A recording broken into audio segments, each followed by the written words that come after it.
Hello there, and welcome to the Sleepy Science Channel. Tonight, we are exploring aging, a process that we all experience, yet few of us truly understand.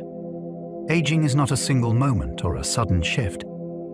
It is a long, unfolding story written into our cells, our memories, and our daily rhythms. It shapes how we heal, how we think, how we adapt, and how we carry our experiences forward through time. This is a subject filled with surprises. Aging is not only about decline, it is also about resilience, change, and remarkable biological creativity. Inside the body, countless systems are adjusting, repairing, and responding to the passage of years. Some changes are visible. Others are hidden deep within tissues and molecules, quietly influencing how we feel and function. As we move through this journey, we will wander through science, history, and human experience. We will touch on what time does to the body and how the body answers back. If you enjoy these gentle journeys, I invite you to like, subscribe, or share a thought below. It helps others find their way here too, one sleepy soul at a time. But for now, all you need to do is settle in. Let your body soften. Let your eyes grow heavy. And as you begin to unwind, allow the day to gently fade away. And join me as we explore this fascinating topic together. Let's begin. Aging begins in adulthood, but it starts shaping you in childhood. Long before you notice any wrinkles or stiff joints, your body is making long-term choices about maintenance. In childhood and adolescence, organs finish growing, hormones surge, and the immune system learns what to fight and what to ignore. During those years, sleep, nutrition, stress, and activity can influence how many muscle fibers you build, how dense your bones become, and how your metabolism is tuned. Think of it like constructing a house. The same storm hits two homes differently, depending on the foundation. Building more bone in youth can mean more to lose later, before reaching danger. Learning movement skills early can make exercise feel natural decades afterward. Even early infections and early air quality can leave subtle fingerprints. Aging is a lifelong arc, not a midlife surprise. Your biological age can differ from your calendar age by years. Two people can share the same birthday and feel like they live in different bodies. One climbs stairs with ease. The other feels winded and sore. That gap is what people mean by biological age. It shows up in measurable ways like resting heart rate, blood pressure, waist size, blood sugar control, and how quickly you recover after a hard day. Some clinics also look at inflammation markers in blood and at how well your body handles a short burst of effort. Grip strength and walking speed can be surprisingly revealing because they reflect nerves, muscles, balance, and energy systems all at once. The exciting part is that biological age is not a fixed verdict. It can drift in either direction. Good sleep, strength work, and steady movement can shift many markers within months. Identical twins can age at different speeds in the same environment. Twins who start with the same DNA still live different days. One might sit for work, snack late at night, and sleep in fragments. The other might walk everywhere, lift weights, and keep a steady bedtime. Over years, those small choices add up. Their skin may show different sun damage. Their waistlines can diverge. Their blood pressure and cholesterol can drift apart. Even their faces can change in ways friends notice before the twins do. Scientists study twins because they reveal how powerful daily life can be. The genes set the stage, yet behavior writes much of the script. Stress plays a role too. Long stretches of high strain can reshape hormones and appetite, and those changes echo through metabolism. In twins, you can almost watch lifestyle turn into biology, one routine at a time. Some people carry genes variants linked to unusually long lives, A small number of families seem to carry biological advantages that help them reach extreme old age with less disease. Researchers have found links to variants in genes involved in cholesterol handling, insulin signaling, and cell repair. One well-known example is a variant near FOXO3, which appears more often in long-lived populations. Other studies point to changes that keep harmful cholesterol patterns in check, which can protect blood vessels for decades. Genetics does not guarantee a long life, and it does not excuse harmful habits. Still, it can tilt the odds. What fascinates scientists is how these variants often influence the same themes. They nudge the body towards steadier metabolism, calmer inflammation, and better maintenance. In a way, these genes act like a slightly better toolkit. The body still must use it well, but the tools are sharper. Your brain can shrink with age, yet it can also rewire itself. The brain changes across the lifespan, and not all change is loss. Some regions can become smaller over time, especially in areas involved in memory and processing speed. Yet the brain also remains adaptable. When you practice a skill, networks strengthen and connections become more efficient. Learning a language, playing an instrument, or training balance can recruit new circuits. Even after injury, the brain can reroute signals and find new pathways. Older adults often show a different kind of intelligence too. They can draw on deep pattern recognition, emotional insight, and experience with consequences. That can offset slower recall. The brain is not a single battery that drains. It is more like a city that keeps renovating. Some streets narrow, some new roads open, and traffic patterns change. What you repeatedly do and focus on helps decide which routes stay busy. Muscles can weaken with age, but strength training can reverse much. Muscle loss with age can feel like a quiet theft. You do less without noticing. Then stairs feel steeper and bags feel heavier. Part of this comes from lower muscle building signals, and part comes from simply using muscles less. The hopeful truth is that muscle remains trainable far into later life. When you challenge a muscle with resistance, the fibers respond by repairing and growing. Nerves also learn to recruit more of the muscle you already have. That is why early progress can feel first. Stronger legs improve balance and reduce fall risk. Stronger back and hips can ease joint strain. Even short sessions can matter if they are consistent and safe. The transformation is not only cosmetic.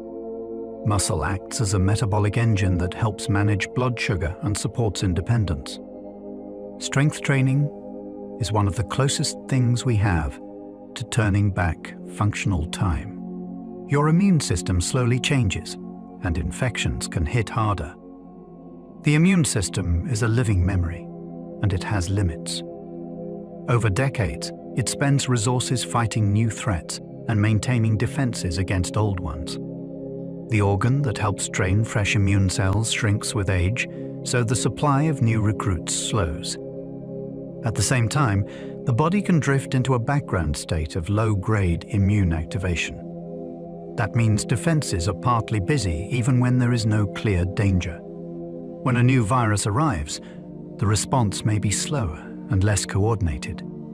That is one reason older adults can face higher risks from flu, pneumonia, and shingles. It also explains why vaccines and boosters can be so important. They give the immune system a rehearsal. They help it respond faster when the real exposure comes. Aging is not just about strength. It is also about readiness, and the immune system is a key part of that story. Some age-related changes are damage, and some are useful adaptation. It is tempting to treat every change as a breakdown. Biology is rarely that simple.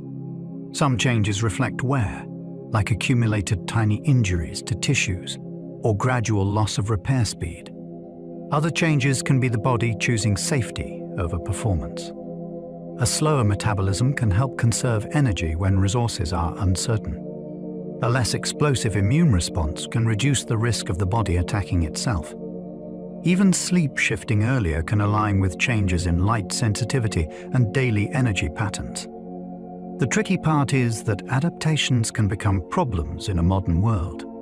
Energy conservation can turn into weight gain when food is abundant. Reduced repair can turn small issues into chronic ones when movement declines. Aging is a balance between protecting the body and keeping it capable. Seeing that balance helps the topic feel less like a doom story and more like a design story. Your body is always negotiating with time. Cells can enter a zombie-like state and disrupt nearby tissues. Sometimes a cell gets too damaged to divide safely. Instead of dying, it can slip into a standby mode where it stays alive but stops doing its original job. This can be protective because it prevents the cell from copying damage into new cells. The problem is what happens next. These lingering cells can release distress signals and inflammatory chemicals into the surrounding tissue. Nearby healthy cells may start acting differently. Repair slows. The local environment can become irritated and less stable. Over time, clusters of these cells can contribute to stiffness, delayed healing, and changes in organ function. Researchers are fascinated because this looks like a switch that might be targeted.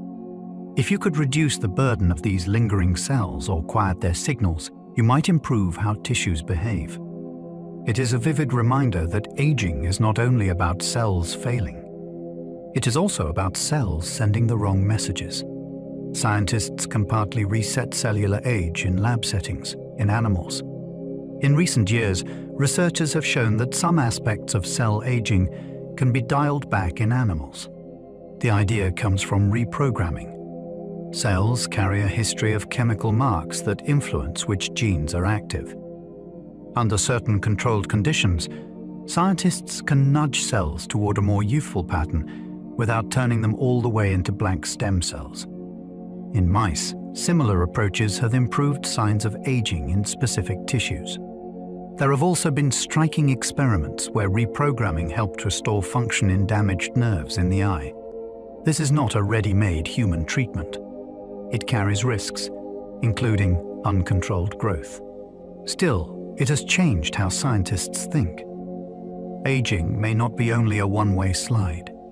Some parts of it look reversible at the cellular level. That possibility is why the field feels electric. It turns aging into a problem of information and repair, not only of time. Telomeres shorten as cells divide, and they are only part of aging. At the ends of your chromosomes sit protective caps called telomeres. Each time a cell divides, those caps tend to get a little shorter, like the plastic tip of a shoelace wearing down. When telomeres become too short, cells may stop dividing, which can limit renewal in tissues that rely on frequent replacement. That sounds like a simple countdown timer, yet aging is not driven by one dial. Some cells maintain telomeres more actively, and different tissues show different patterns. Stress, smoking, and long-term illness have been linked to shorter telomeres in many studies, while regular activity and steady sleep often correlate with longer ones. Telomeres are a clue, not a single verdict.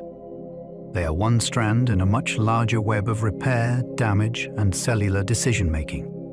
Epigenetic clocks read chemical tags on DNA to estimate biological age. Your DNA sequence stays mostly the same, yet the way your genes behave can shift dramatically. Cells use tiny chemical marks to control which genes are turned up, turned down, or kept silent. Epigenetic clocks measure patterns in those marks, then compare them to large reference data sets to estimate how old a tissue seems, biologically speaking. What makes this startling is how quickly the reading can change. Certain illnesses can push the clock forward. Improved fitness, better sleep, and reduced inflammation can sometimes move it back in measurable ways. Researchers use these clocks to test whether an intervention is touching the machinery of aging rather than only treating a symptom. The clocks are not perfect, and different clocks can disagree. Still, they give scientists something... aging research, long-lagged. They offer a way to measure time's imprint inside the body, using molecular fingerprints. Your skin renews constantly, but the renewal pace slows over time. Your skin is a busy factory that never closes. Fresh cells rise from deeper layers, then gradually move upward until they form the outer barrier that protects you from the world. In youth, that conveyor belt runs quickly, so cuts seal faster, and the surface stays smoother. With age, the cycle can slow, and the barrier can become thinner and less resilient. That shift changes how skin holds moisture, how it responds to irritation, and how it recovers after sun exposure. The outer layer may look duller because old cells linger longer before they shed. Blood flow in the skin can also decline, which reduces the steady delivery of oxygen and nutrients. Yet the skin still listens to signals. Consistent sun protection, good nutrition, and treating dryness can support that barrier. The story is not a sudden collapse. It is a gradual slowing of a renewal rhythm. Collagen production declines, which changes skin firmness and healing. Collagen is one of the main structural proteins that gives skin its spring and strength. When collagen production slows, the skin can become less firm, and it can bruise more easily. Healing also changes because collagen is part of the scaffold that helps close a wound.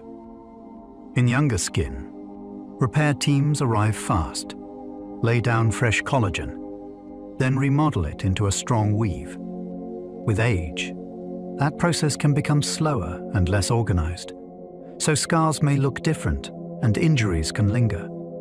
Sun exposure accelerates collagen breakdown, which is why the same age can look very different on protected skin versus sun-weathered skin. The fascinating part is that collagen is not only about appearance. It is a working material in connective tissues throughout the body, including tendons and blood vessels. When collagen quality shifts, the effects can show up in how tissues stretch, support, and recover. Hair turns grey when pigment-making cells stop replenishing themselves. Each hair follicle has its own tiny supply chain. Specialized cells create pigment, then deliver it into the growing hair shaft like a steady stream of color. Over time, the stem cells that replenish those pigment makers can become depleted or less reliable. When the supply chain falters, hairs grow in with less pigment, then with none at all. That is why grey often arrives as a mix rather than a uniform switch. Stress has been linked to greying in some studies, and there is evidence that certain stress signals can affect the pigment system, at least in animal models. Genetics is still the strongest influence on when it starts. Greying is not a sign that the hair is dead or weak. It is a sign that one specific function has changed inside the follicle. Even as pigment fades, the follicle can keep producing hair for many years, following its own rhythm. Pattern baldness is driven by hormones, genes, and follicle sensitivity. Pattern baldness is not simply hair falling out. It is hair changing its mind. In many people, certain follicles gradually shrink over repeated growth cycles. The hairs become thinner, shorter, and lighter until they are barely visible. This is strongly influenced by genetics, and it is also tied to sensitivity to a hormone byproduct called DHT. The hormone is present in many bodies, yet only some follicles react by miniaturizing. That is why the pattern tends to run in families and follow familiar shapes at the temples or crown. The scalp in those areas is not poisoned. The follicles are responding to signals in a way that changes their growth program.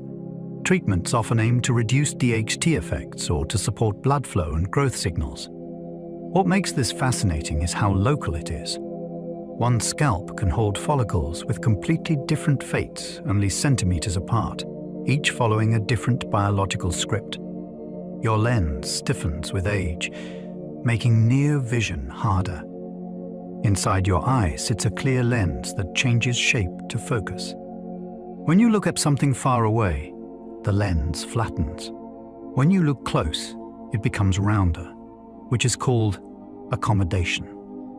Over time, the lens proteins pack more tightly, and the lens becomes stiffer, so it cannot change shape as easily. That is why many people reach for reading glasses in midlife, even if their distance vision still seems fine. This shift can feel sudden because the lens crosses a threshold where small print becomes exhausting. The eye is not failing at seeing. It is failing at refocusing quickly. Good lighting can help because it reduces the strain of trying to sharpen the image. This is one of the most universal aging changes, and it is deeply human. It also highlights how aging can be mechanical. Sometimes time changes biology through simple physics, by stiffening a structure that once flexed easily. Hearing loss often starts with high pitches, before speech becomes unclear. Many people first notice hearing change in a strange way. Birds sound quieter. Certain consonants blur. Restaurants become tiring, even when voices seem loud enough. That is because age-related hearing loss often begins with high frequencies, which carry the crisp edges of speech. The inner ear contains delicate hair cells that convert vibration into nerve signals. These cells do not regenerate in humans, so long-term noise exposure and normal wear can slowly reduce their function. When high-pitched detail fades, the brain works harder to fill in gaps. That extra effort can show up as fatigue, irritability, or social withdrawal, long before someone admits they have trouble hearing. Modern hearing aids and assistive devices are improving rapidly, and early support can help preserve connection and confidence.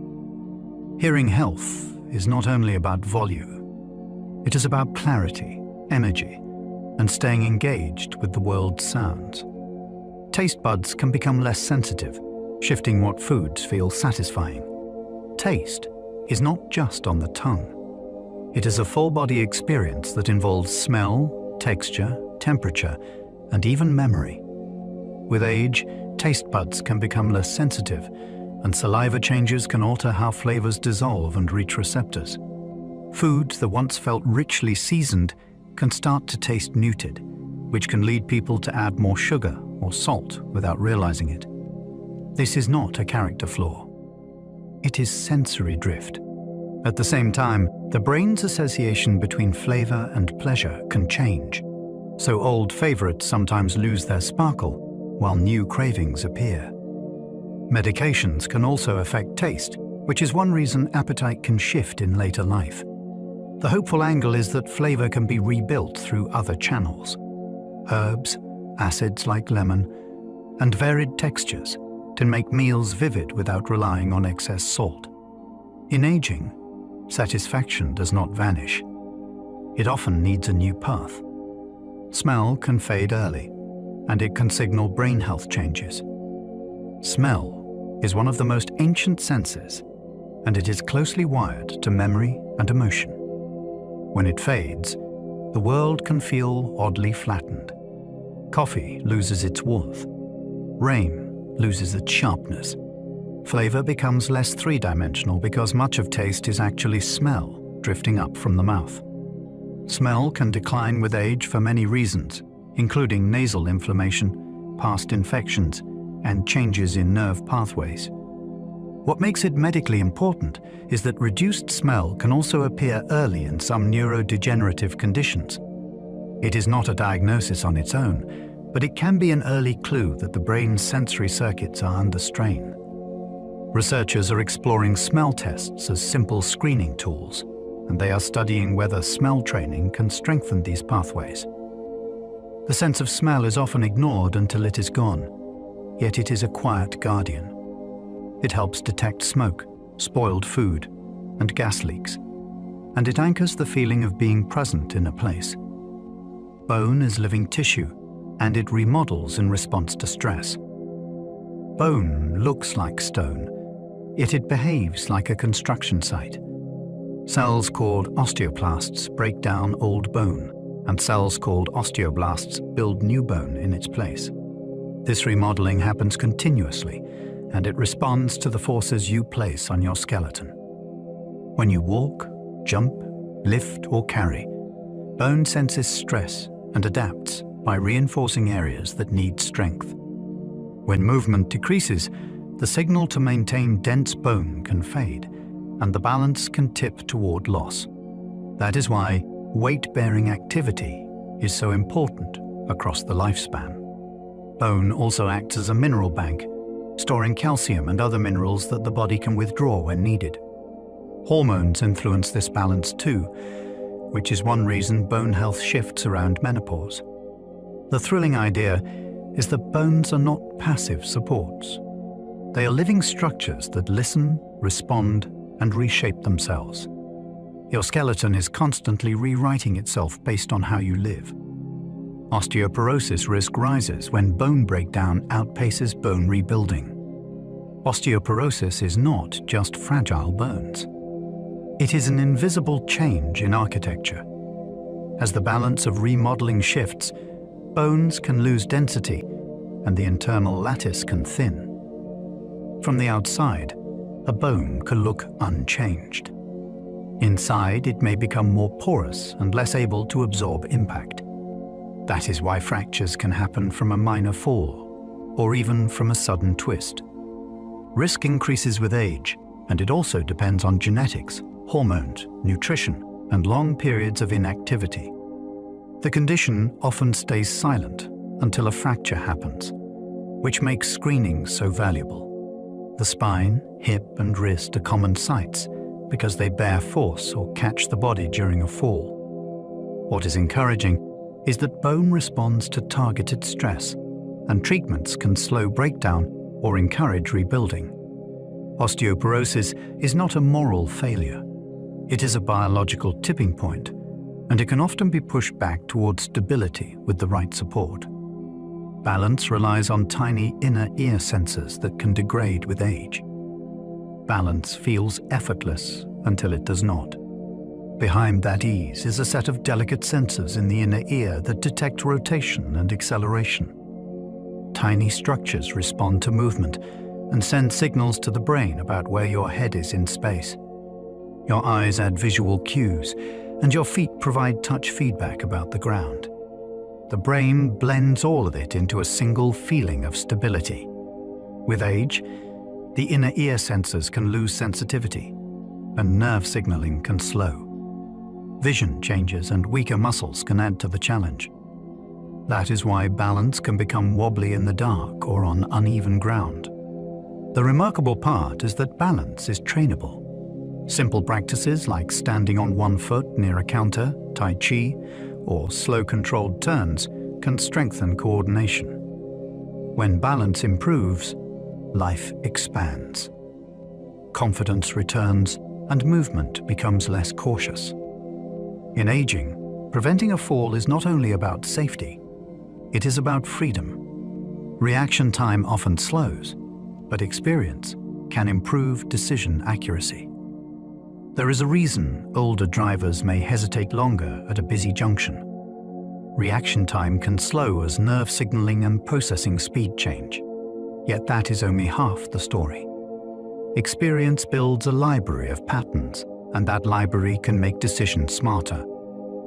An older adult may notice hazards earlier, predict what another person will do, and choose a safer option. This is why expertise can feel calm. It is not rushed. It is informed. In many tasks, accuracy matters more than raw speed. Pilots, surgeons, and craftspeople often rely on practiced judgment that improves over years. The brain can compensate by using different networks, and it can lean more on knowledge than on rapid calculation. Training can help too. Staying active, sleeping well, and practicing complex movement like dance can keep reaction pathways engaged. Aging can slow the quick spark, yet it can deepen the steady flame. The goal becomes wise speed, not frantic speed. Arteries can stiffen, raising blood pressure even without blockages. Arteries are meant to stretch with each heartbeat, then spring back like a smooth elastic tube.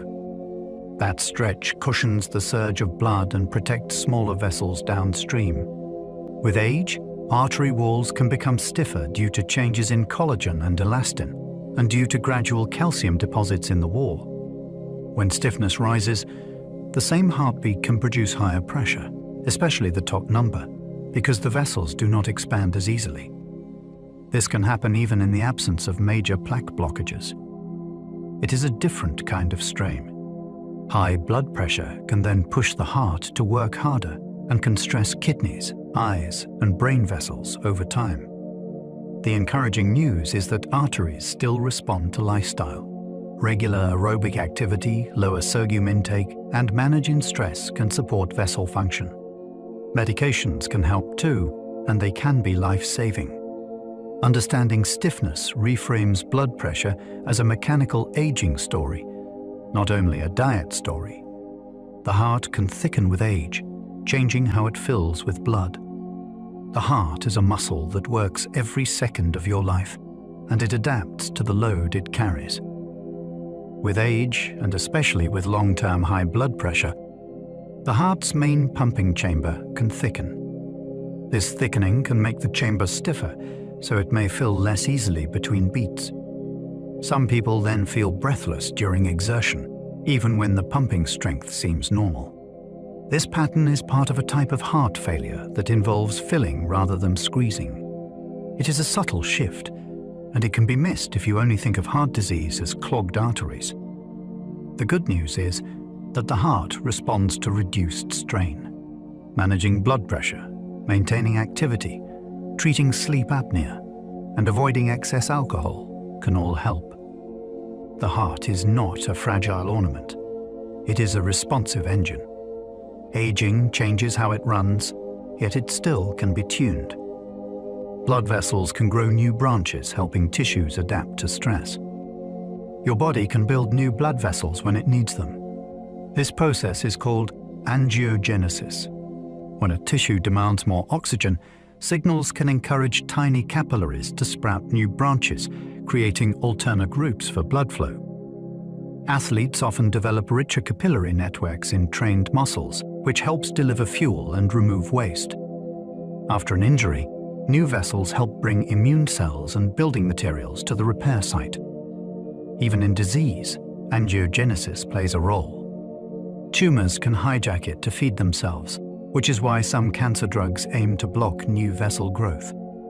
In aging, the ability to form new vessels can decline, which may slow healing or reduce exercise tolerance. Still, the system remains responsive. Regular movement encourages better vessel function, and it supports the lining of arteries that releases helpful signals. The idea that your circulation can rewire itself is astonishing.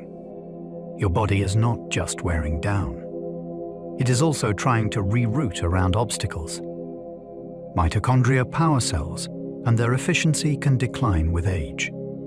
Mitochondria are often called the cell's power plants, but they are more like adaptive engines. They turn food into usable energy, and they adjust their output depending on demand. With age, mitochondria can become less efficient and produce more cellular stress signals. That can translate into fatigue, weaker muscle performance, and slower recovery after exertion. Mitochondria also help control cell death, inflammation signaling, and the handling of calcium inside cells.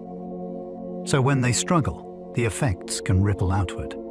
The exciting part is that mitochondria respond to training. Endurance exercise encourages the body to build more mitochondria and to improve their function.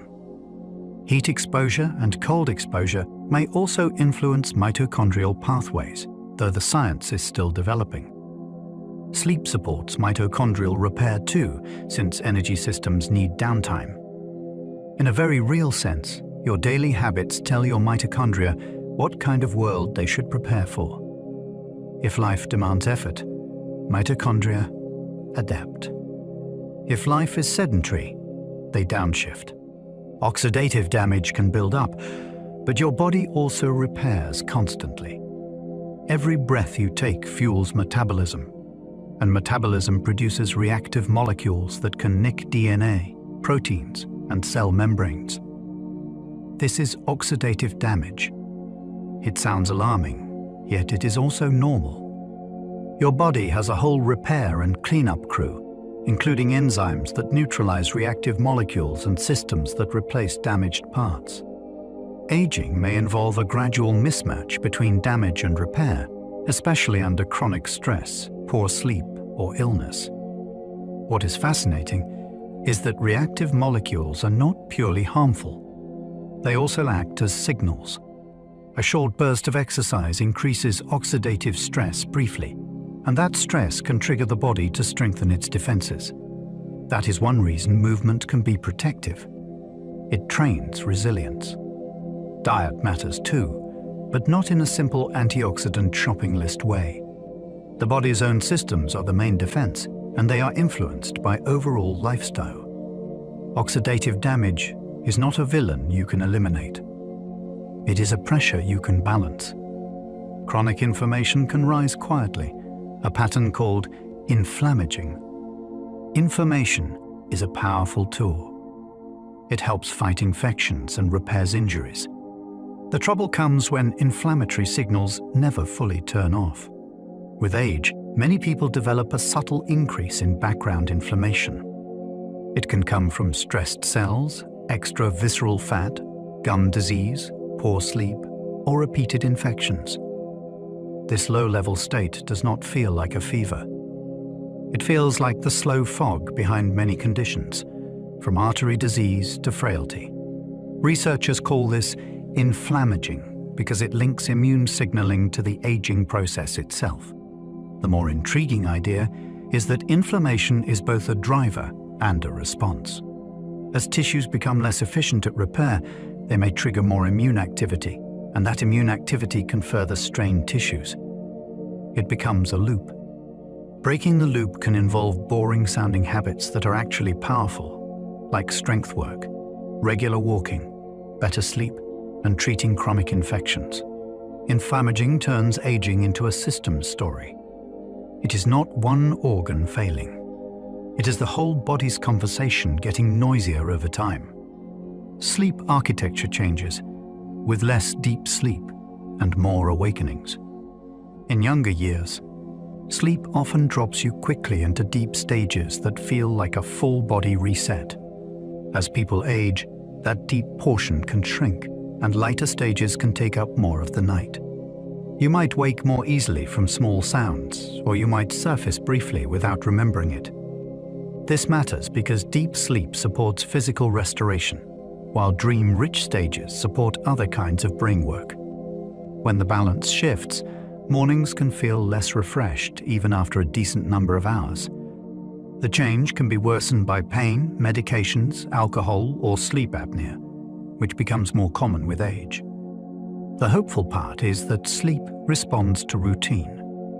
Morning daylight, regular movement, cooler bedrooms, and consistent wake times can improve depth and continuity.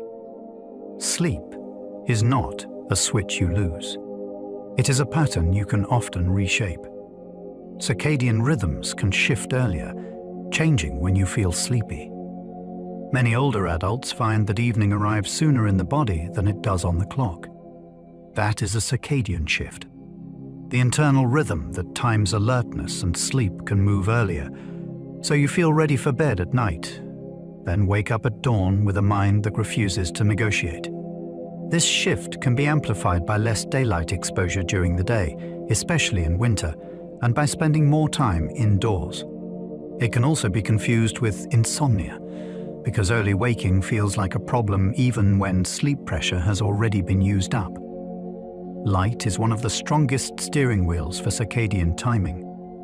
Bright morning light can reinforce earlier rhythms, while evening light can push timing later. The trick is learning what you want your rhythm to do. A circadian schedule is not only about bedtime. It influences hunger, body temperature, and mental sharpness across the whole day. Melatonin production can decrease, affecting nighttime sleep cues. melatonin is not a sleeping pill the body makes. It is more like a signal flare that tells the brain night has arrived. In many people, melatonin levels rise later in the evening and help set the stage for drowsiness. With age, that rise can become smaller or less reliable. The result can feel like a missing ramp into sleep. You get tired, yet your mind does not slide into rest as smoothly. Melatonin timing is shaped by light, especially the bright blue rich light from screens and strong indoor lighting at night. When evening light stays intense, the brain can treat it like daytime and delay the signal. That is why dimmer lighting and screen limits can matter more with age. Some people use melatonin supplements, but timing and dose matter, and more is not always better. The most powerful tool is still light management, paired with a steady routine. The gut microbiome shifts with age, influencing immunity and metabolism. Inside your intestines lives a vast community of microbes that helps digest food, train the immune system, and produce useful compounds. Over time, that community can change. Diet becomes narrower, medications accumulate, and movement patterns shift. All of these can reshape which microbes thrive. When diversity drops, the gut can become less resilient, and inflammation can rise more easily. Some microbes produce short-chain fatty acids that help protect the gut lining and calm immune activity. When those producers decline, the whole system can feel more reactive. Researchers are fascinated because the microbiome is both personal and changeable. It can shift within days of altering diet, and it can respond to fiber-rich foods, fermented foods, and regular physical activity. Antibiotics can also cause major disruptions, sometimes long-lasting. Aging is often described as what happens to our cells. The microbiome adds a twist. Aging also happens to ecosystems, and you carry one inside you. Digestive enzymes can change, altering how you tolerate certain foods.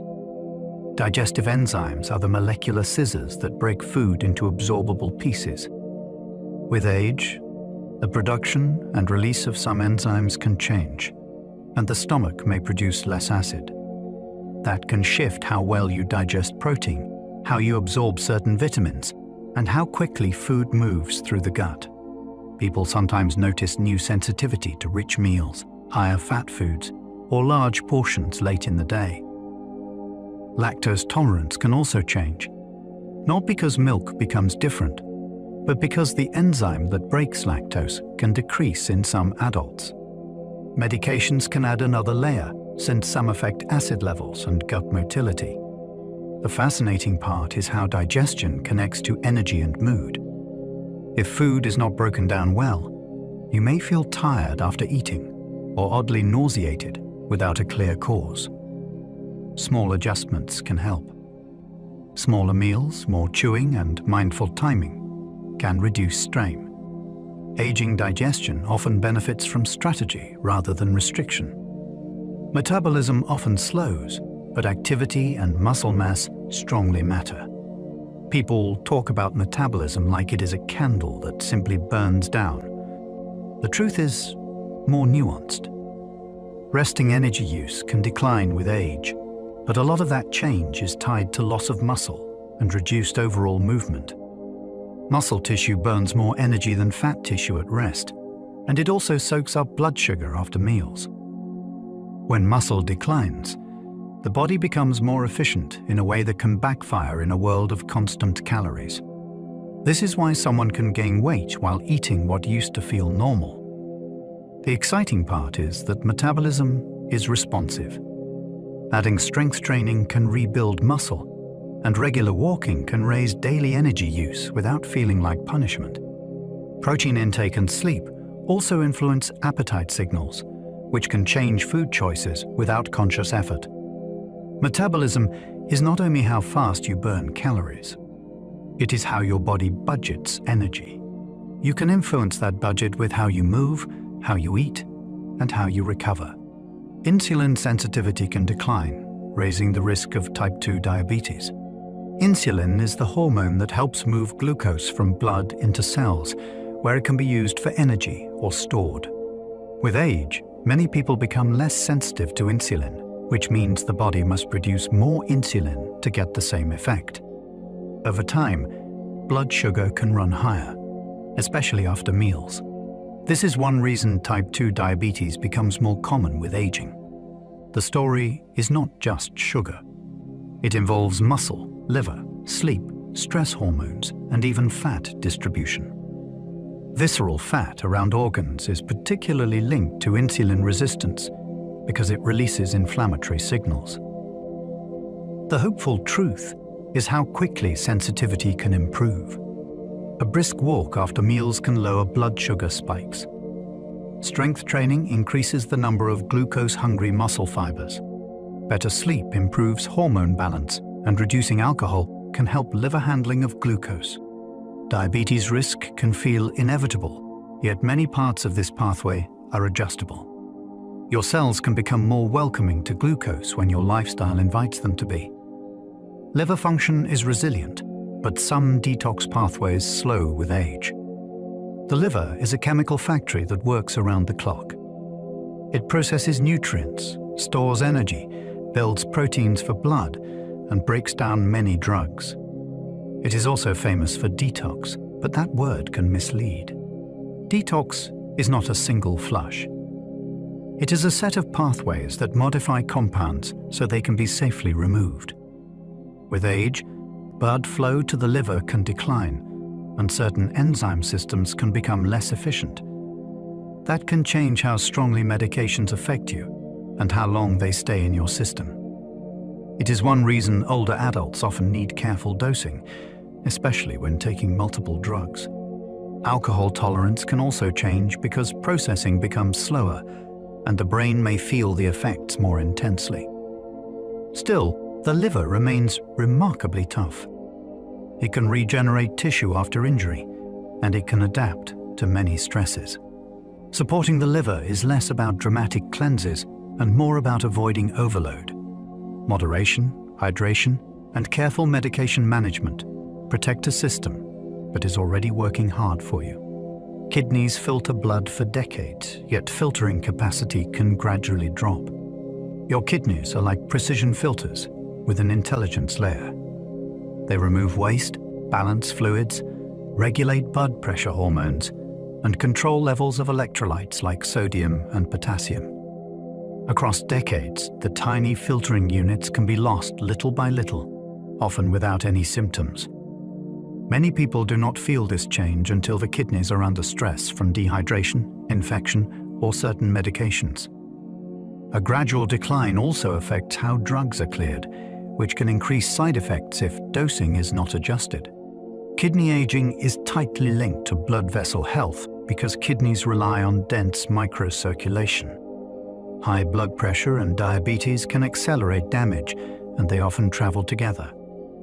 The fascinating part is how quietly kidneys work and how much they manage beyond urine.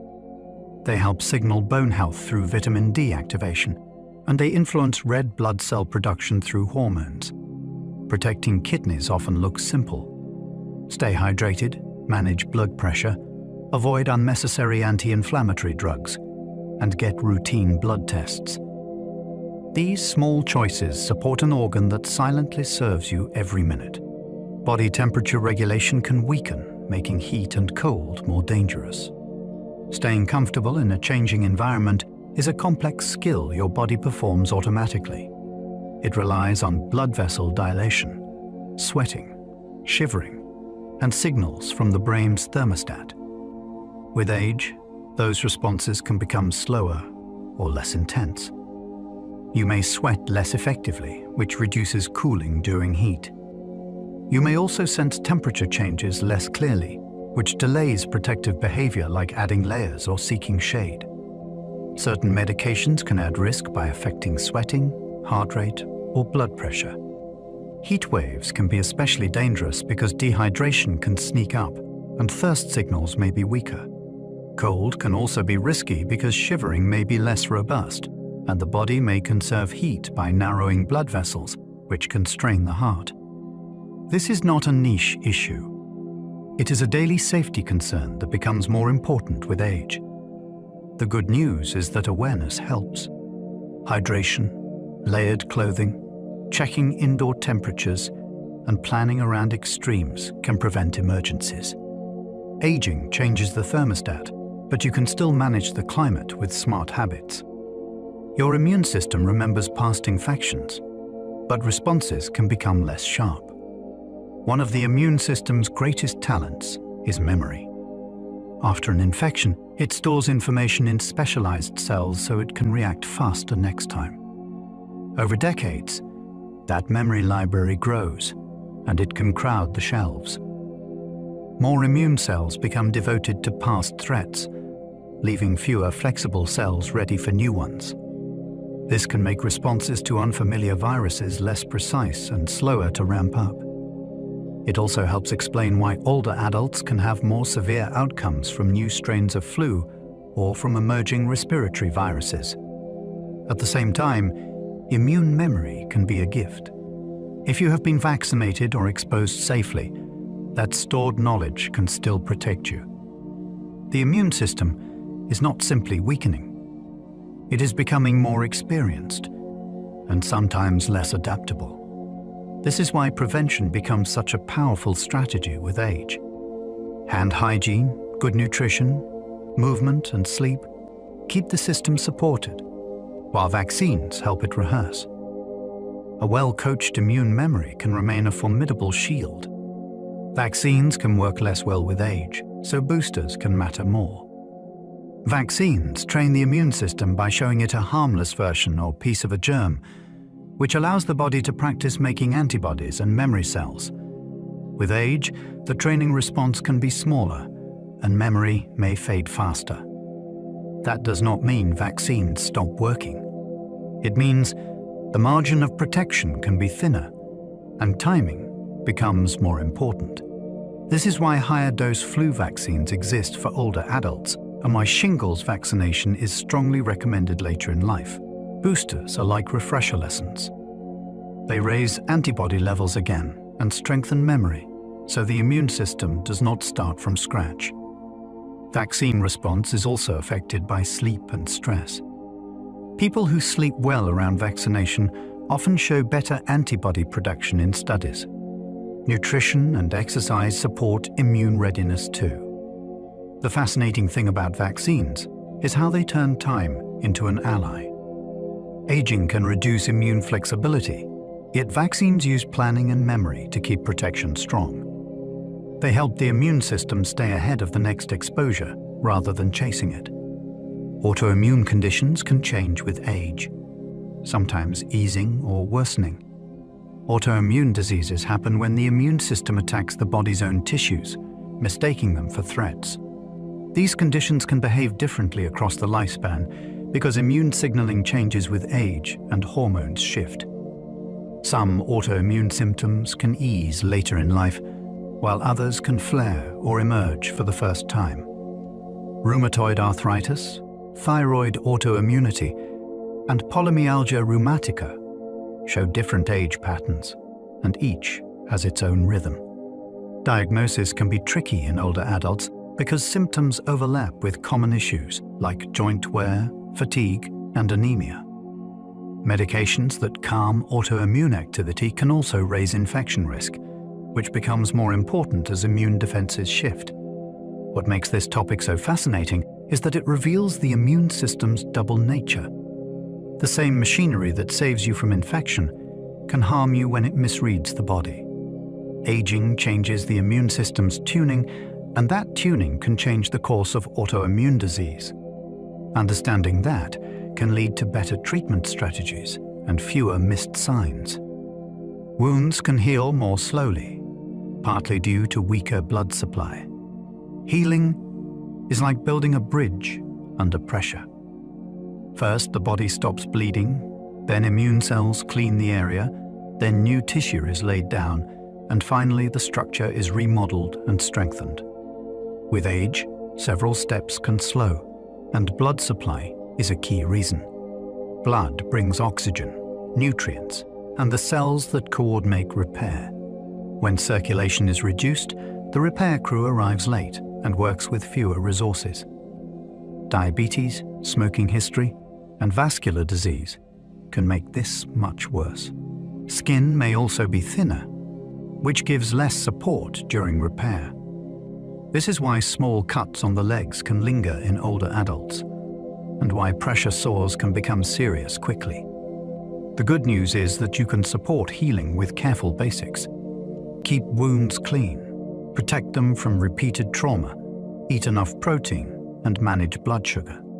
Checking footwear, improving mobility, and treating swelling can also help. Slow healing is not only a skin problem.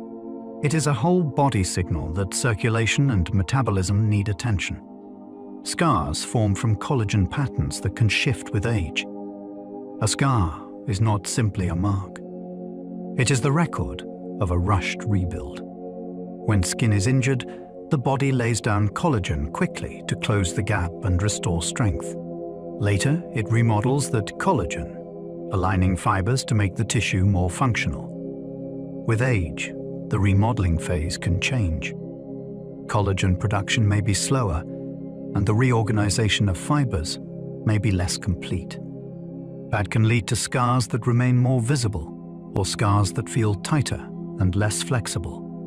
Some people also notice that bruises and minor injuries leave lingering discoloration because the skin's support structures are thinner and blood vessels are more fragile. Scar behavior depends on location too. Areas under tension like shoulders and knees can form thicker scars because the skin is constantly being pulled. The fascinating part is that scar tissue is alive. It has nerves and blood supply, and it can change over time.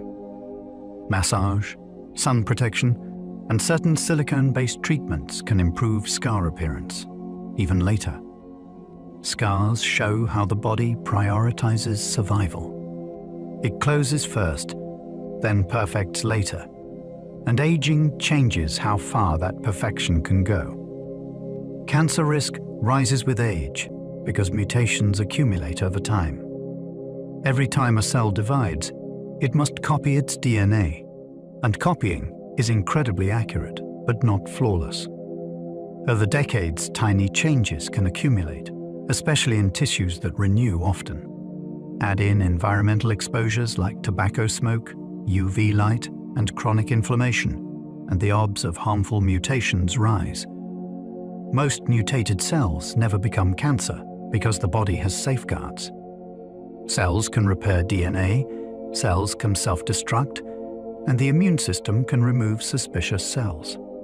Cancer occurs when multiple safeguards fail in the same cell line, allowing uncontrolled growth and survival. That takes time, which is why age is a powerful risk factor. The story is not hopeless. Screening catches cancers earlier when treatment is more effective.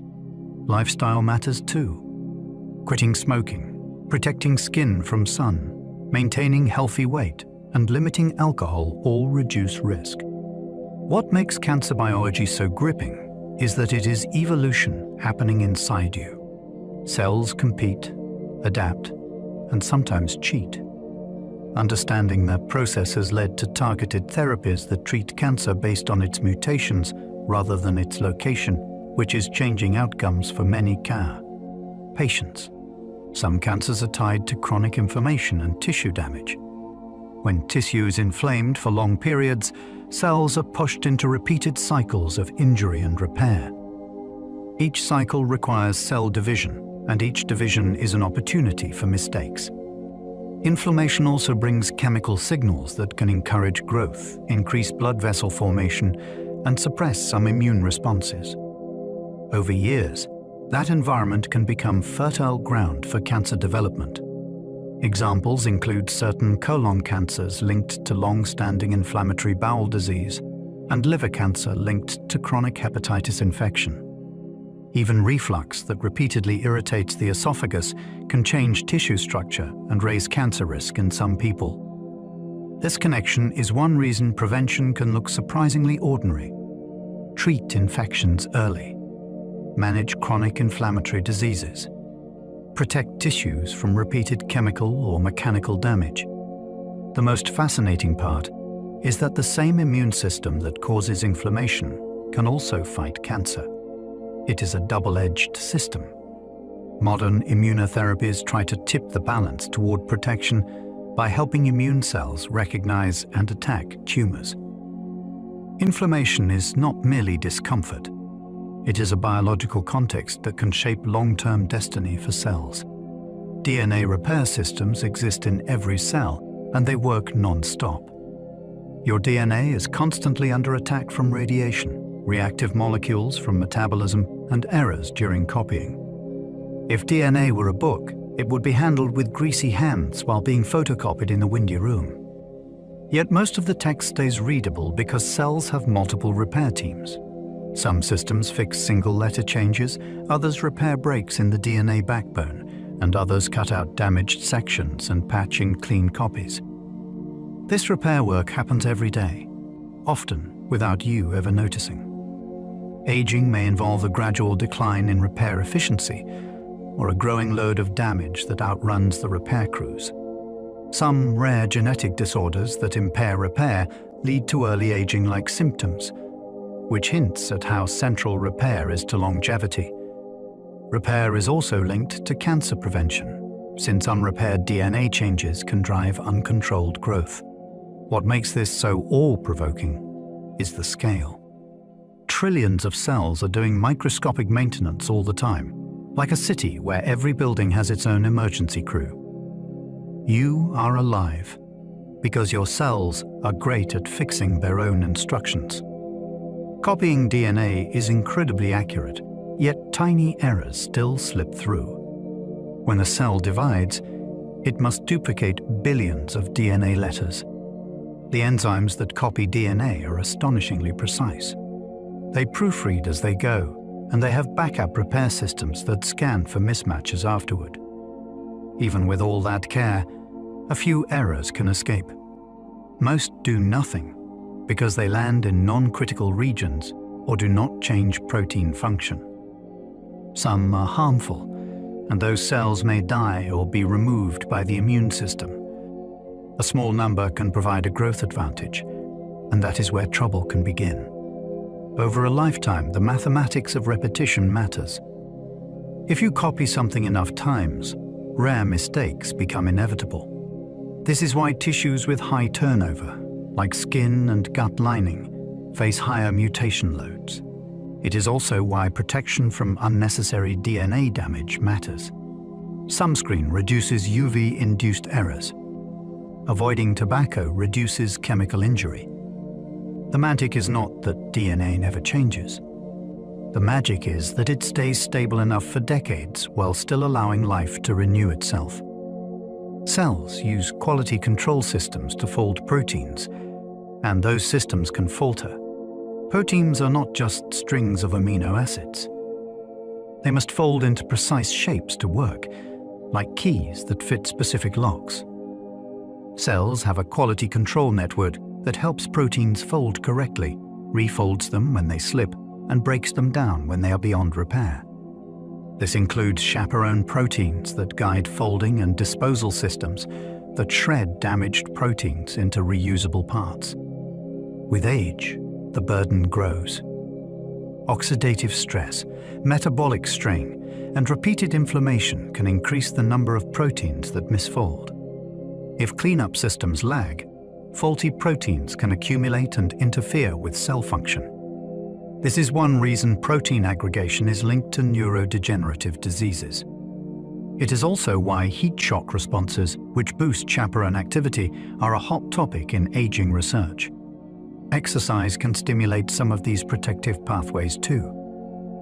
The awe here is that your cells run a constant inspection line. They do not only make molecules, they also manage them, repair them, and recycle them. Aging may be, in part, what happens when the inspection line slows while production continues. Misfolded proteins can clump, and some clumps harm brain cells. Proteins are meant to fold into precise shapes, and shape is how they do their job. When folding goes wrong, a protein can become sticky, and sticky proteins can begin to gather into clumps. Some clumps are cleared away, yet others resist cleanup and start to interfere with how cells function. In the brain, this can be especially serious because neurons are built for long lives, not quick replacement. A small disruption can ripple through communication, energy use, and waste handling. Scientists link certain protein aggregates to disorders like Alzheimer's and Parkinson's, though the full story is still unfolding. What makes this eerie and fascinating is that the damage is not caused by a foreign invader. It can start with the body's own molecules losing their shape. Aging increases the odds of misfolding because cellular housekeeping becomes less efficient and the workload grows. The brain clears waste during sleep using a fluid-driven system. While you sleep, your brain does not simply switch off. It shifts into maintenance mode. A network of channels allows cerebrospinal fluid to move through brain tissue and help wash away metabolic waste. Researchers call this the lymphatic system, and it seems to work best during deeper stages of sleep. That means sleep is not only rest for the mind. It is also cleanup for the brain's chemistry. When sleep is shortened or broken up, this waste clearance may be less effective, and certain waste proteins may linger longer than they should. The fascinating part is how physical it is. Fluid movement, pressure changes, and the swelling and shrinking of cells all seem to affect the flow. It is plumbing and biology woven together. This is why people talk about sleep as brain hygiene. Night after night, the brain is trying to rinse itself, then return you to waking life a little clearer. Memory for names can slip, while story memory can stay strong. For many people, names become slippery with age. You recognize a face, you know the person, and the name sits just out of reach. That frustration is common because names are arbitrary labels, and they rely on quick retrieval of a specific sound pattern. Stories are different. A story has meaning, emotion, sequence, and context. Those features give the brain many hooks to grab. Even when a detail fades, the shape of the story can remain vivid. This is why an older adult might forget a new acquaintance's name, yet recount a childhood event with rich clarity. It is also why teaching through narrative can work so well across the lifespan. The brain does not store all memories in one drawer. It uses different networks for different kinds of remembering. Aging can slow the speed of retrieval, yet it can preserve the deeper web that holds experiences together. Vocabulary often grows with age, even when recall feels slower. Many people fear that getting older means losing mental sharpness across the board. Yet vocabulary often expands across adulthood, sometimes into late life. Words accumulate through reading, conversation, work, and the steady absorption of culture. Even if recall feels slower, the word knowledge can still be there, like a library that has grown enormous. The feeling of decline often comes from retrieval speed, not from loss of understanding. You may search for a word longer, then suddenly it arrives, perfectly intact. This difference matters because it reframes aging cognition. The mind is not only thinning out, it is also stocking up. Older adults often excel at comprehension, nuance, and interpreting tone, partly because they have heard more variations of human life. This can show up in writing, teaching, counseling, and storytelling. The exciting twist is that learning new words later in life is still possible, and it can be joyful. Your brain keeps building its dictionary as long as you keep feeding it language.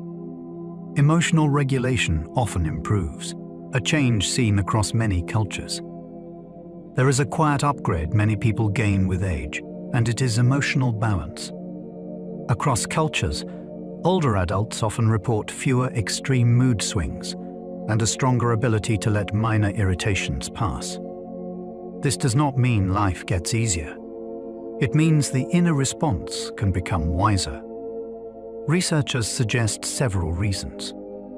Experience teaches which problems are real emergencies and which are passing weather.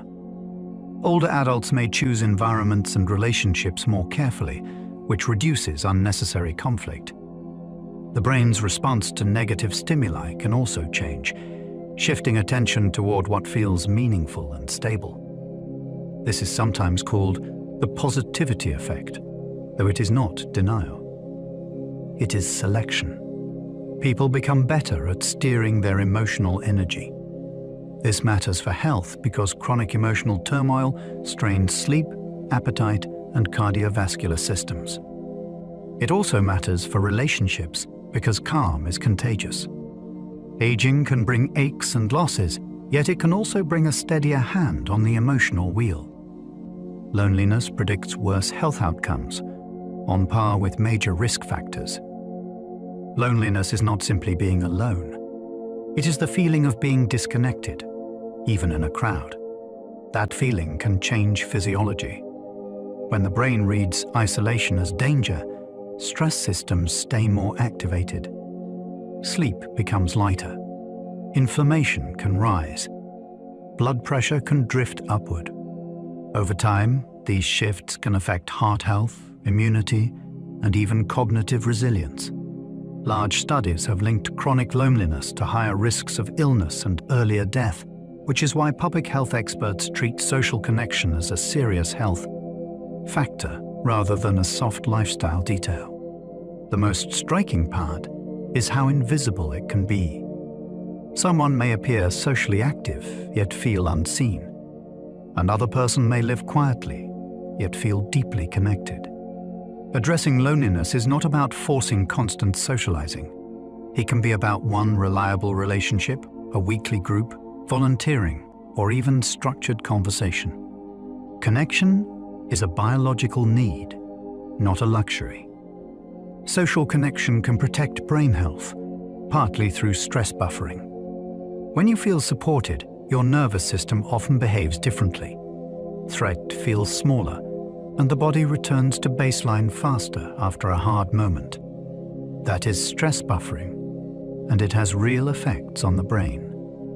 Lower stress exposure means fewer surges of stress hormones, more stable sleep, and better recovery. Social connection also keeps the mind engaged. Conversations require attention, memory, and rapid interpretation of tone. Shared activities add movement and routine. Even laughter changes breathing and muscle tension. Over years, these small effects can build a protective pattern. Researchers have found associations between stronger social ties and lower risk of cognitive decline, though the relationship is complex and influenced by health, income, and opportunity. Still, the theme holds. Brains do well in networks, and humans are built for networks. Connection is not only emotional comfort. It is cognitive exercise that arrives wrapped in warmth. A friend who checks in is not just being kind. They may be helping your biology stay steadier. Chronic stress can speed biological aging through hormonal pathways. Stress is useful in short bursts. It sharpens attention and mobilizes energy. The trouble begins when stress becomes a long-term climate instead of a passing storm. Chronic stress keeps cortisol and related hormones elevated or dysregulated, which can disrupt sleep, appetite, immune balance, and blood sugar. Control. Over time, this can wear on blood vessels and organs, and it can nudge the body toward faster biological aging. People under prolonged strain often show changes in inflammatory markers, and some studies find links between chronic stress and altered measures of cellular aging. The body is not designed to live in emergency mode for years. What makes this hopeful is that stress responses are trainable. Breathing practices, therapy, movement, time outdoors, and strong relationships can reduce the intensity and duration of stress activation. The goal is not a stress-free life. It is a life where stress has an off switch. Aging is shaped by what happens to you, and also by what your body believes is happening. Childhood adversity can echo in health decades later through physiology. Early life is a sensitive period when the brain and immune system are learning what the world is like. If childhood is marked by chronic fear, neglect, or instability, the body can adapt by staying more vigilant. That vigilance can become a long-term pattern, with stress systems that react faster and recover more slowly. Over decades, that can influence blood pressure, inflammation, metabolism, and even how the immune system distinguishes threat from safety. Researchers call this biological embedding, which means experiences become written into physiology. This is not destiny. Many people with difficult childhoods thrive, especially with support, safety, and healing relationships. Still, the link helps explain why health risks can cluster later in life without a single obvious cause. It also reframes compassion. Health is not only about willpower. It can reflect early conditions that shape the body's settings. The encouraging message is that settings can change. Stable community, therapy, exercise, and good sleep can all help recalibrate stress biology, even years later. Exercise changes gene expression in ways linked to healthier aging. When you exercise, you are not only burning fuel, you are sending messages to your genes. Physical activity triggers signaling pathways that turn certain genes up and others down, shaping how cells handle inflammation, energy production, and repair. This is why exercise can influence many systems at once, from mood to blood pressure to insulin sensitivity. Some changes happen quickly, even after a single workout. Others build with consistency, like improved mitochondrial function and better regulation of immune responses. Scientists sometimes describe exercise as a drug with hundreds of active ingredients. Except your body makes those ingredients itself. Different types of movement produce different signals. Strength training emphasizes muscle rebuilding and metabolic support. Endurance work emphasizes cardiovascular efficiency and energy systems. Even walking can shift gene activity in meaningful ways when done regularly. The most exciting part is that these benefits can appear at almost any age. You do not need an athletic past. Your cells respond to the message you send today. Strength training can increase bone density even later in life. Bone responds to load. When muscles pull on bone during resistance exercise, bone cells sense that strain and begin reinforcing the structure. This matters because bone density often declines with age, and the decline can accelerate after major hormonal shifts, especially in women. Strength training does not require extreme weights to be effective. It requires progressive challenge that is safe and consistent. Over time, stronger muscles also protect bone indirectly by improving balance and reducing fall risk. The combination is powerful. Bone becomes more robust, and the body becomes less likely to hit the ground in the first place.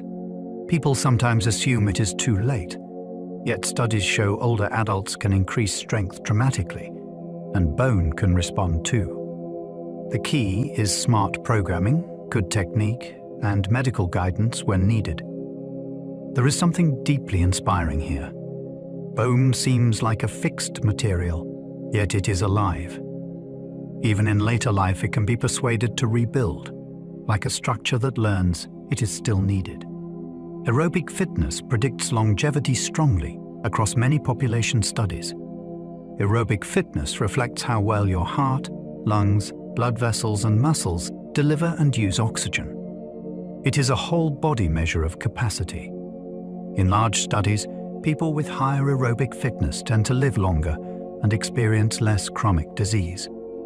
This relationship is strong enough that some researchers treat fitness like a vital sign. What makes this fascinating is that fitness is not only about running marathons. It can be improved through walking hills, cycling, swimming, dancing, and any activity that raises breathing and heart rate in a sustained way. Small improvements can matter, and the gains can appear faster than most people expect. Aerobic training increases stroke volume, which is how much blood the heart pumps per beat. It can also improve how muscles extract oxygen from blood. The experience can feel like life expanding. Stairs become easier. Energy becomes steadier. The world becomes less tiring. In aging, aerobic fitness is not just about length of life. It is about width of life, how much you can do without paying for it later. Muscle is an endocrine organ, releasing signals that affect the brain. Muscle is not only a machine for movement, it is also a signaling tissue that communicates with the rest of the body. When muscles contract, they release molecules called myokines. These act like messages that travel through the bloodstream and influence inflammation, metabolism, and even brain function. Some myokines are linked to improved insulin sensitivity. Others may support brain health by influencing growth factors and mood-related pathways. This helps explain why exercise can lift depression symptoms and sharpen thinking in many people. The effect is not only psychological, it is chemical communication from muscle to brain. This is especially important in aging because muscle mass tends to decline with inactivity, and that can mean fewer beneficial signals. Strength training and regular movement help preserve muscle, which helps preserve those messages. It is a beautiful feedback loop. Use muscles, muscles send helpful signals. The body becomes easier to manage, which makes movement more likely. In this view, muscle is not vanity. It is biology that talks. Sitting for long periods carries risks, even for active people. You can exercise in the morning and still spend most of the day in a chair. That pattern has its own consequences. Long sitting reduces muscle contractions in the legs, which affect blood flow and how the body handles blood sugar and fats after meals. It can also contribute to stiffness in hips and spine, and it can nudge posture into shapes that strain the neck and shoulders. The surprising part is that a single workout does not fully erase the effects of uninterrupted sitting. The body seems to care about rhythm, not only totals. Regular light movement throughout the day acts like a metabolic reset, turning on muscle activity and improving circulation. This can be as simple as standing while taking a call, walking during breaks, or doing a few squats near a desk. In aging, this matters because circulation and glucose control are already under more pressure. Breaking up sitting is a low-drama intervention with outsized impact. It is not about punishment. It is about keeping the body in motion often enough that it remembers how. Flexibility can decline, but regular stretching can preserve range of motion. Flexibility is not only about muscles. It is also about tendons, joint capsules, and the nervous system's comfort with length. With age, tissues can stiffen, and people often move through smaller ranges, which reinforces tightness over time. The result can be practical. Reaching a high shelf becomes harder. Turning to look behind you becomes awkward. Putting on socks becomes a small struggle. Stretching can help, especially when it is consistent and paired with strength in the new range. Slow, sustained stretches can signal the nervous system that a position is safe. Gentle mobility drills can lubricate joints and improve coordination. What makes this exciting is how quickly daily life can improve. A little more hip mobility can change how you walk. A little more ankle mobility can change balance. A little more shoulder mobility can reduce strain while carrying bags. Flexibility is often treated as a bonus. In aging, it is a form of access. It keeps the world reachable. Falls are not inevitable, and training balance can reduce risk. A fall can change a life, which is why it is worth saying clearly. Many falls are preventable. Balance is a skill, and skills can be trained. The body uses vision, inner ear signals, and sensation from feet and joints to keep you upright. When any of these inputs weakens, the system can become less stable, especially in low light or on uneven ground. Balance training helps the brain integrate these signals again, and it strengthens the quick corrective steps that stop a stumble from becoming a crash. Programs like Tai Chi, dance, and targeted physical therapy have strong evidence for reducing fall risk. Even simple practice matters, like heel-to-toe walking along a hallway or standing on one leg while holding a counter. Strength plays a role too, because balance without leg power is like steering without brakes. The inspiring truth is that improving balance often restores confidence, and confidence changes how you move. In aging, that can be the difference between shrinking your world and expanding it. Vision changes can increase fall risk, linking eye care to safety. Vision is part of balance. Your eyes help you judge distance, detect edges, and read the slope of the ground. With age, contrast sensitivity can decline, glare can become more blinding, and depth perception can become less reliable. Cataracts can cloud vision, and some people adapt without realizing how much detail they have lost. The danger shows up in ordinary places. A dark rug edge, a poorly lit stair, a shiny wet floor, or a step that blends into its surroundings. These are visual traps. Good eye care becomes a safety strategy. Updated prescriptions, cataract treatment when appropriate, and managing conditions like glaucoma can reduce risk. Lighting is also powerful. Brighter bulbs, night lights in hallways, and reducing glare can change navigation dramatically. What is fascinating is how quickly the brain relaxes when vision is clear. The body moves with more certainty. Steps become more confident. A simple eye exam can protect bones, independence, and peace of mind, which is an astonishing return for such a small effort. Hearing treatment can reduce social withdrawal and cognitive strain. When hearing fades, conversations become work. You focus intensely, you guess missing words, and you track faces for clues. That effort is cognitive strain, and it can leave you drained after social time that used to feel easy. Many people respond by withdrawing, not because they dislike people, but because the cost becomes too high. Hearing treatment can interrupt that spiral. Modern hearing aids and assistive devices can amplify the right frequencies and reduce background noise in smarter ways than older technology. The benefit is not only volume, it is reduced mental load. When the brain is not constantly compensating, it has more capacity for memory, attention, and enjoyment. There is also the relationship effect. People feel less embarrassed about asking for repeats, and they rejoin the flow of conversation. Researchers are actively studying how hearing support might relate to dementia risk, and the evidence is still developing. Even without final answers, the practical effect is clear. Better hearing can keep you connected, and connection keeps life vivid. Teeth and gums affect whole body health through inflammation pathways. The mouth is not separate from the body. It is an entry point, a microbial habitat, and a site where chronic inflammation can quietly simmer. When gums are unhealthy, the tissue can become inflamed and bleed easily. That creates an open door for bacteria and inflammatory signals to enter the bloodstream. Over time, this may contribute to broader immune activation, and it can complicate conditions like diabetes by worsening blood sugar control.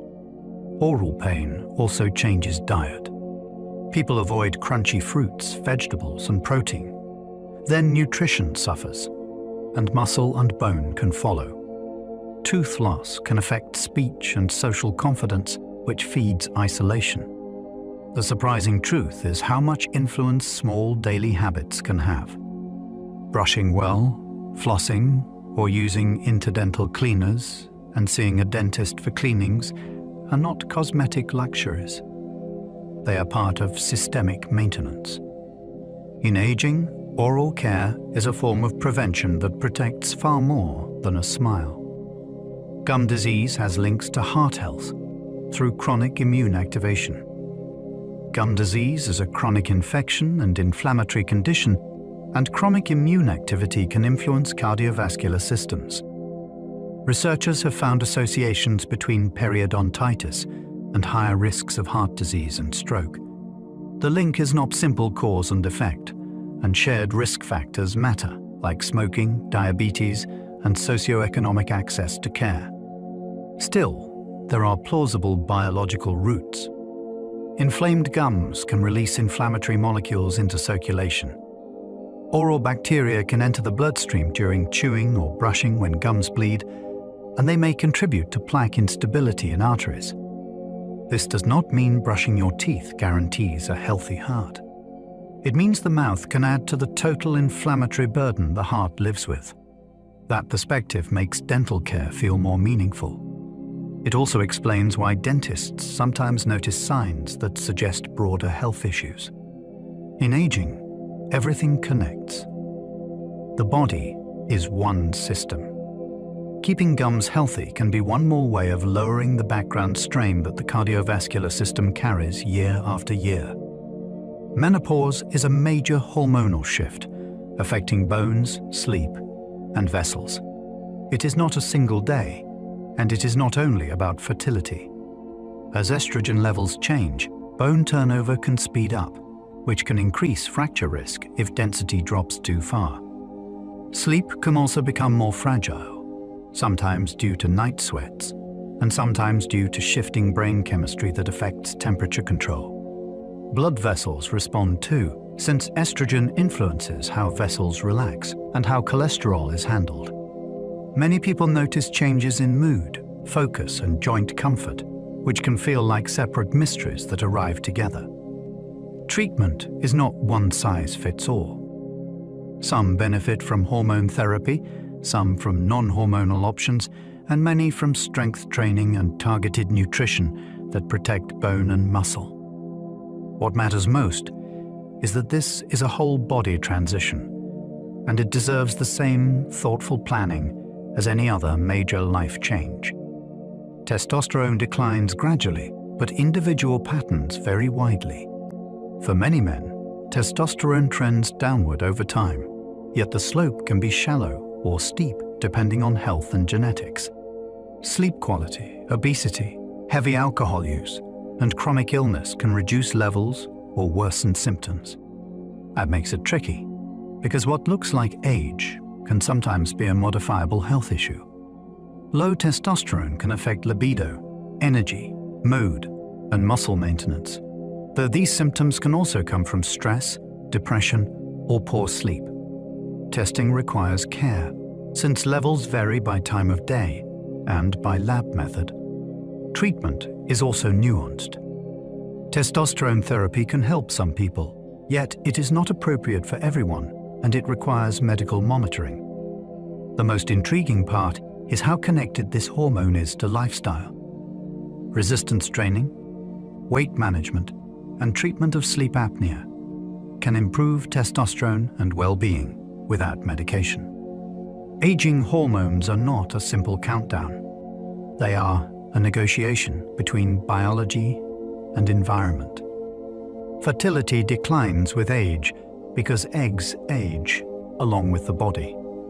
A person with ovaries is born with a finite supply of eggs, and those eggs remain in the body for decades. Over time, the cellular structures that control chromosome separation can become less reliable, which increases the risk of chromosomal errors. That is why miscarriage risk rises with maternal age, and why conditions like trisomy become more common. Quantity matters too, since the remaining pool declines, and the ovaries respond differently to hormonal signals.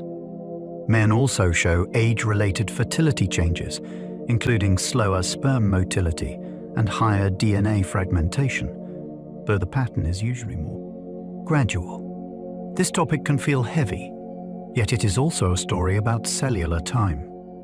Reproductive cells are among the longest-lived cells we have, and they carry history.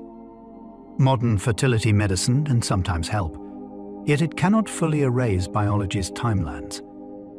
Knowing the mechanisms can replace mystery with clarity, and that clarity can support better choices.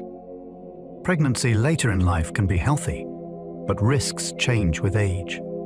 Many people have healthy pregnancies in their 30s and 40s, especially with good prenatal care. Still, some risks rise with maternal age, including gestational diabetes, preeclampsia, placental complications, and cesarean delivery. Part of this is because chronic conditions like hypertension become more common with age, and pregnancy adds major cardiovascular and metabolic demands.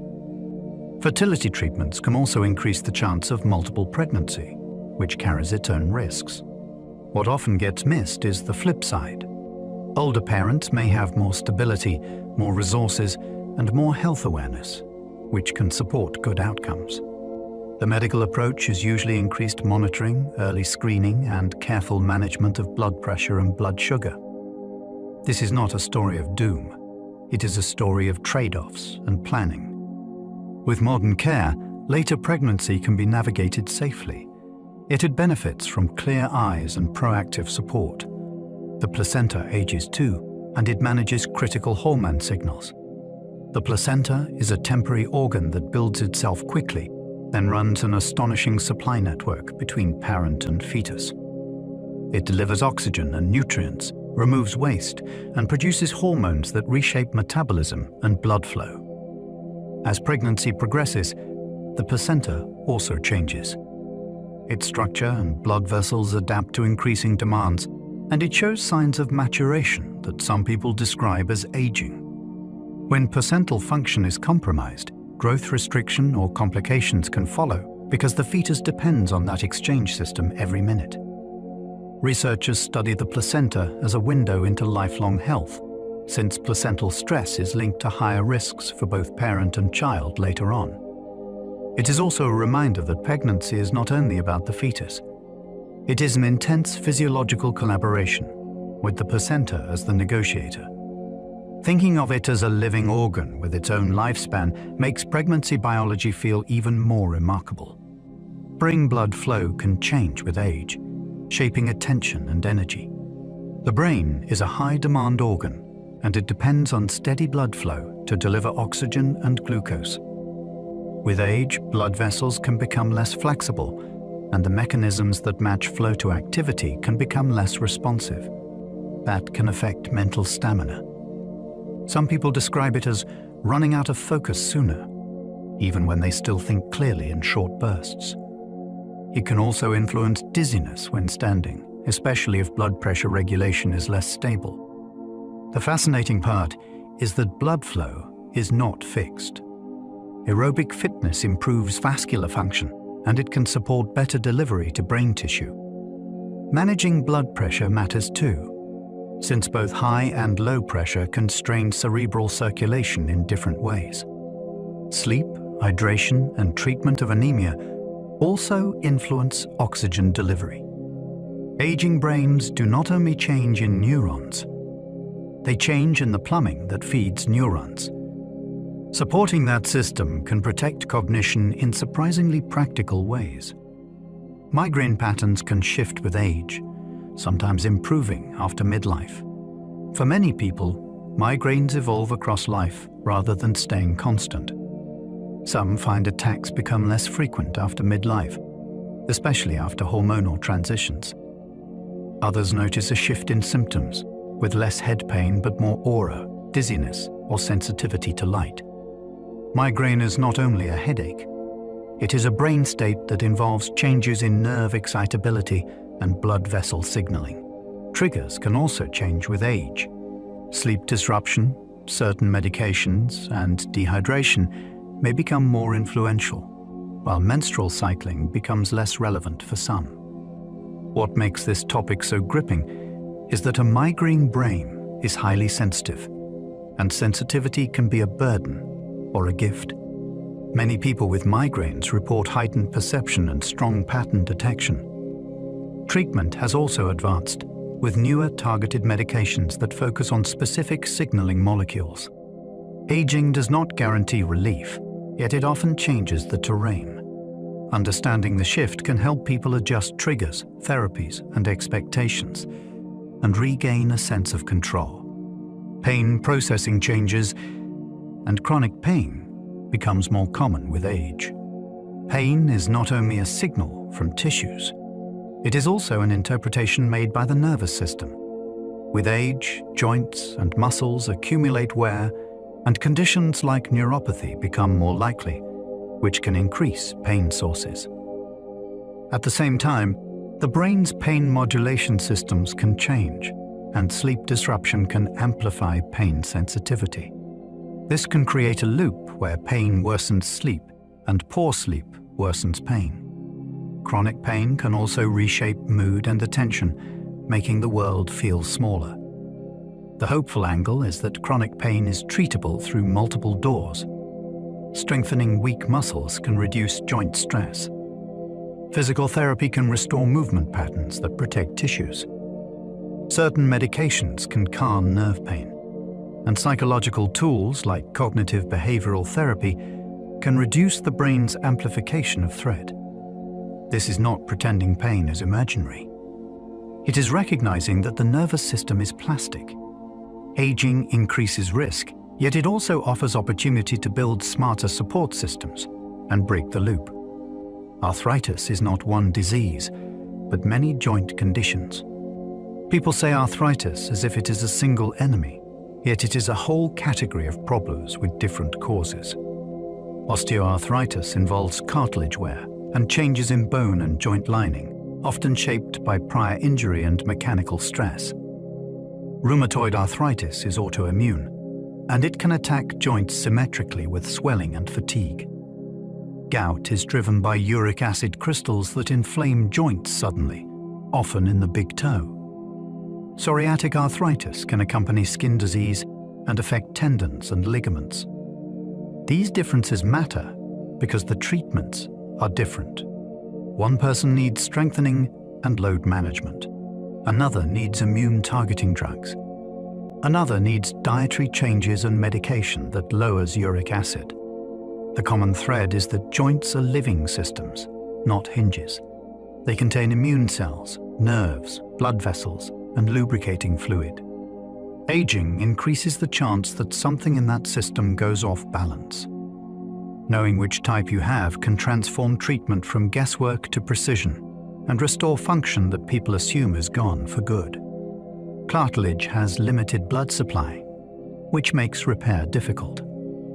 Cartilage is the smooth tissue that lets joints glide, and it is designed for low friction and shock absorption. Its strength is also its weakness. It has very little direct blood supply, so it receives nutrients mostly from joint fluid and from diffusion. That means when cartilage is damaged, the repair crew arrives slowly and with limited materials. Small injuries can persist, and wear can accumulate quietly over years. This is why knee and hip problems can feel sudden, even though they have been building for a long time. Movement actually helps cartilage, since joint motion circulates fluid and delivers nutrients. Too much impact can worsen damage, yet too little movement can starve the tissue. The sweet spot is controlled loading, with strength in surrounding muscles to stabilize the joint. Scientists are exploring cartilage regeneration and tissue engineering, yet true restoration remains challenging. Cartilage teaches a humbling lesson. Some tissues can heal dramatically, and some are built to last rather than to repair. Protecting cartilage often means protecting the mechanics around it. Your voice can change with age as vocal folds thin or stiffen. The voice is produced by vocal folds that vibrate rapidly, and those folds depend on muscle tone and tissue elasticity. With age, the folds can thin, and the supporting muscles can weaken, which can make the voice sound breathier or less powerful. In some people, tissues stiffen instead, which can raise pitch in men or lower it in women. Dryness can also increase, and reflux can irritate the throat, both of which affect clarity. The emotional impact can be surprising. A changing voice can feel like losing a familiar identity. The good news is that voices respond to training. Speech therapy and vocal exercises can strengthen control and improve projection. Hydration and reflux management can make a noticeable difference as well. This is a fascinating example of aging as an instrument change rather than a simple decline. The body is still capable of music, yet the strings and resonance shift. With care, many people regain confidence in how they sound and how they are heard. Your posture changes as discs compress and muscles weaken without use. Between your vertebrae are discs that act like cushions, and they gradually lose water content with age. That can reduce their height, which slightly shortens the spine and changes alignment. If core, back, and hip muscles are not used regularly, they can weaken, and the body may settle into a more rounded position that feels stable but strains. Joints. This affects more than appearance. Posture changes can influence breathing depth, balance, and even digestion. A forward head position can also contribute to neck pain and headaches. The hopeful part is that posture is not fixed. Strengthening the upper back, glutes, and deep core can support a more upright stance. Mobility work for hips and chest can make that stance comfortable rather than forced. Posture responds to the tasks you do most. If your day is mostly sitting and looking down, your body adapts. If your day includes reaching, lifting, and standing tall, your body adapts again. Aging posture is often a record of habits, and habits can be rewritten. Height loss can signal bone issues, not just normal aging. Many people assume a little height loss is inevitable, and some of it is due to disc compression and posture changes. Yet significant loss can also be a warning sign. Vertebral compression fractures from osteoporosis can occur silently, especially in the spine. They may not cause dramatic pain, yet they can reduce height and contribute to a stooped posture. That posture can then affect lung capacity and balance, which increases fall risk. Measuring height over time is a simple tool that can reveal a hidden bone problem. It can prompt a bone density scan, which can lead to treatment before a hip fracture occurs. This is why clinicians take height seriously in older adults. It is not vanity. It is data. The spine is both a support column and a site of fragile architecture when bone density declines. Treating osteoporosis, improving strength, and ensuring adequate vitamin D and calcium can stabilize the system. Height loss can be a whisper from the skeleton, asking for attention before it has to shout. The thymus shrinks with age, reducing new immune cell production. Deep in the chest sits the thymus, an organ that trains certain immune cells called T cells. In childhood and adolescence it is active, producing a steady supply of new T cells that can recognize unfamiliar threats. With age, the thymus gradually shrinks and becomes less active, which reduces the output of fresh immune recruits. The immune system still has memory cells, and those can be powerful, yet adaptability can decline when new threats appear. This helps explain why older adults can struggle more with novel infections, and why vaccines can be less robust without boosters. The thymus story is also a reminder that aging is partly about changing priorities. The body invests heavily in building immune flexibility early, then shifts toward maintaining what it already has. Researchers are exploring ways to support immune rejuvenation, including therapies that might improve thymic function or expand T-cell diversity. Even without futuristic treatments, lifestyle matters. Exercise, good sleep, and adequate nutrition support immune competence, and they may help the system use its remaining flexibility more effectively. Skin cancer risk rises with cumulative sun exposure over a lifetime. Sunlight is a gift, and it is also a source of DNA damage. Ultraviolet radiation can cause mutations in skin cells, and those mutations accumulate across years of exposure. That is why skin cancer risk is tied to lifetime sun history, not just recent tanning habits. It also explains why areas that see the most sun, like the face, ears, scalp, and hands, are common sites for cancers. Some skin cancers grow slowly, and are highly treatable when caught early. Others are more dangerous, especially melanoma, which can spread. The encouraging truth is that early detection saves lives. Checking the skin for new spots, changing moles or sores that do not heal, can catch problems early. Dermatology screenings matter, and so does sun protection even later in life, because preventing new damage still reduces risk. Sun exposure is a time machine for skin. It can make a 60-year-old skin behave like older skin in key ways. Protecting skin is not only cosmetic, it is cancer prevention. Sunscreen use reduces DNA damage, even when used later in life.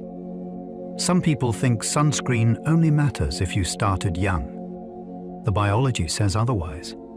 Ultraviolet light continues to create DNA damage at any age, and sunscreen reduces the amount of UV that reaches living skin cells. That means fewer new mutations, less immune suppression in the skin, and less breakdown of supportive structures like collagen.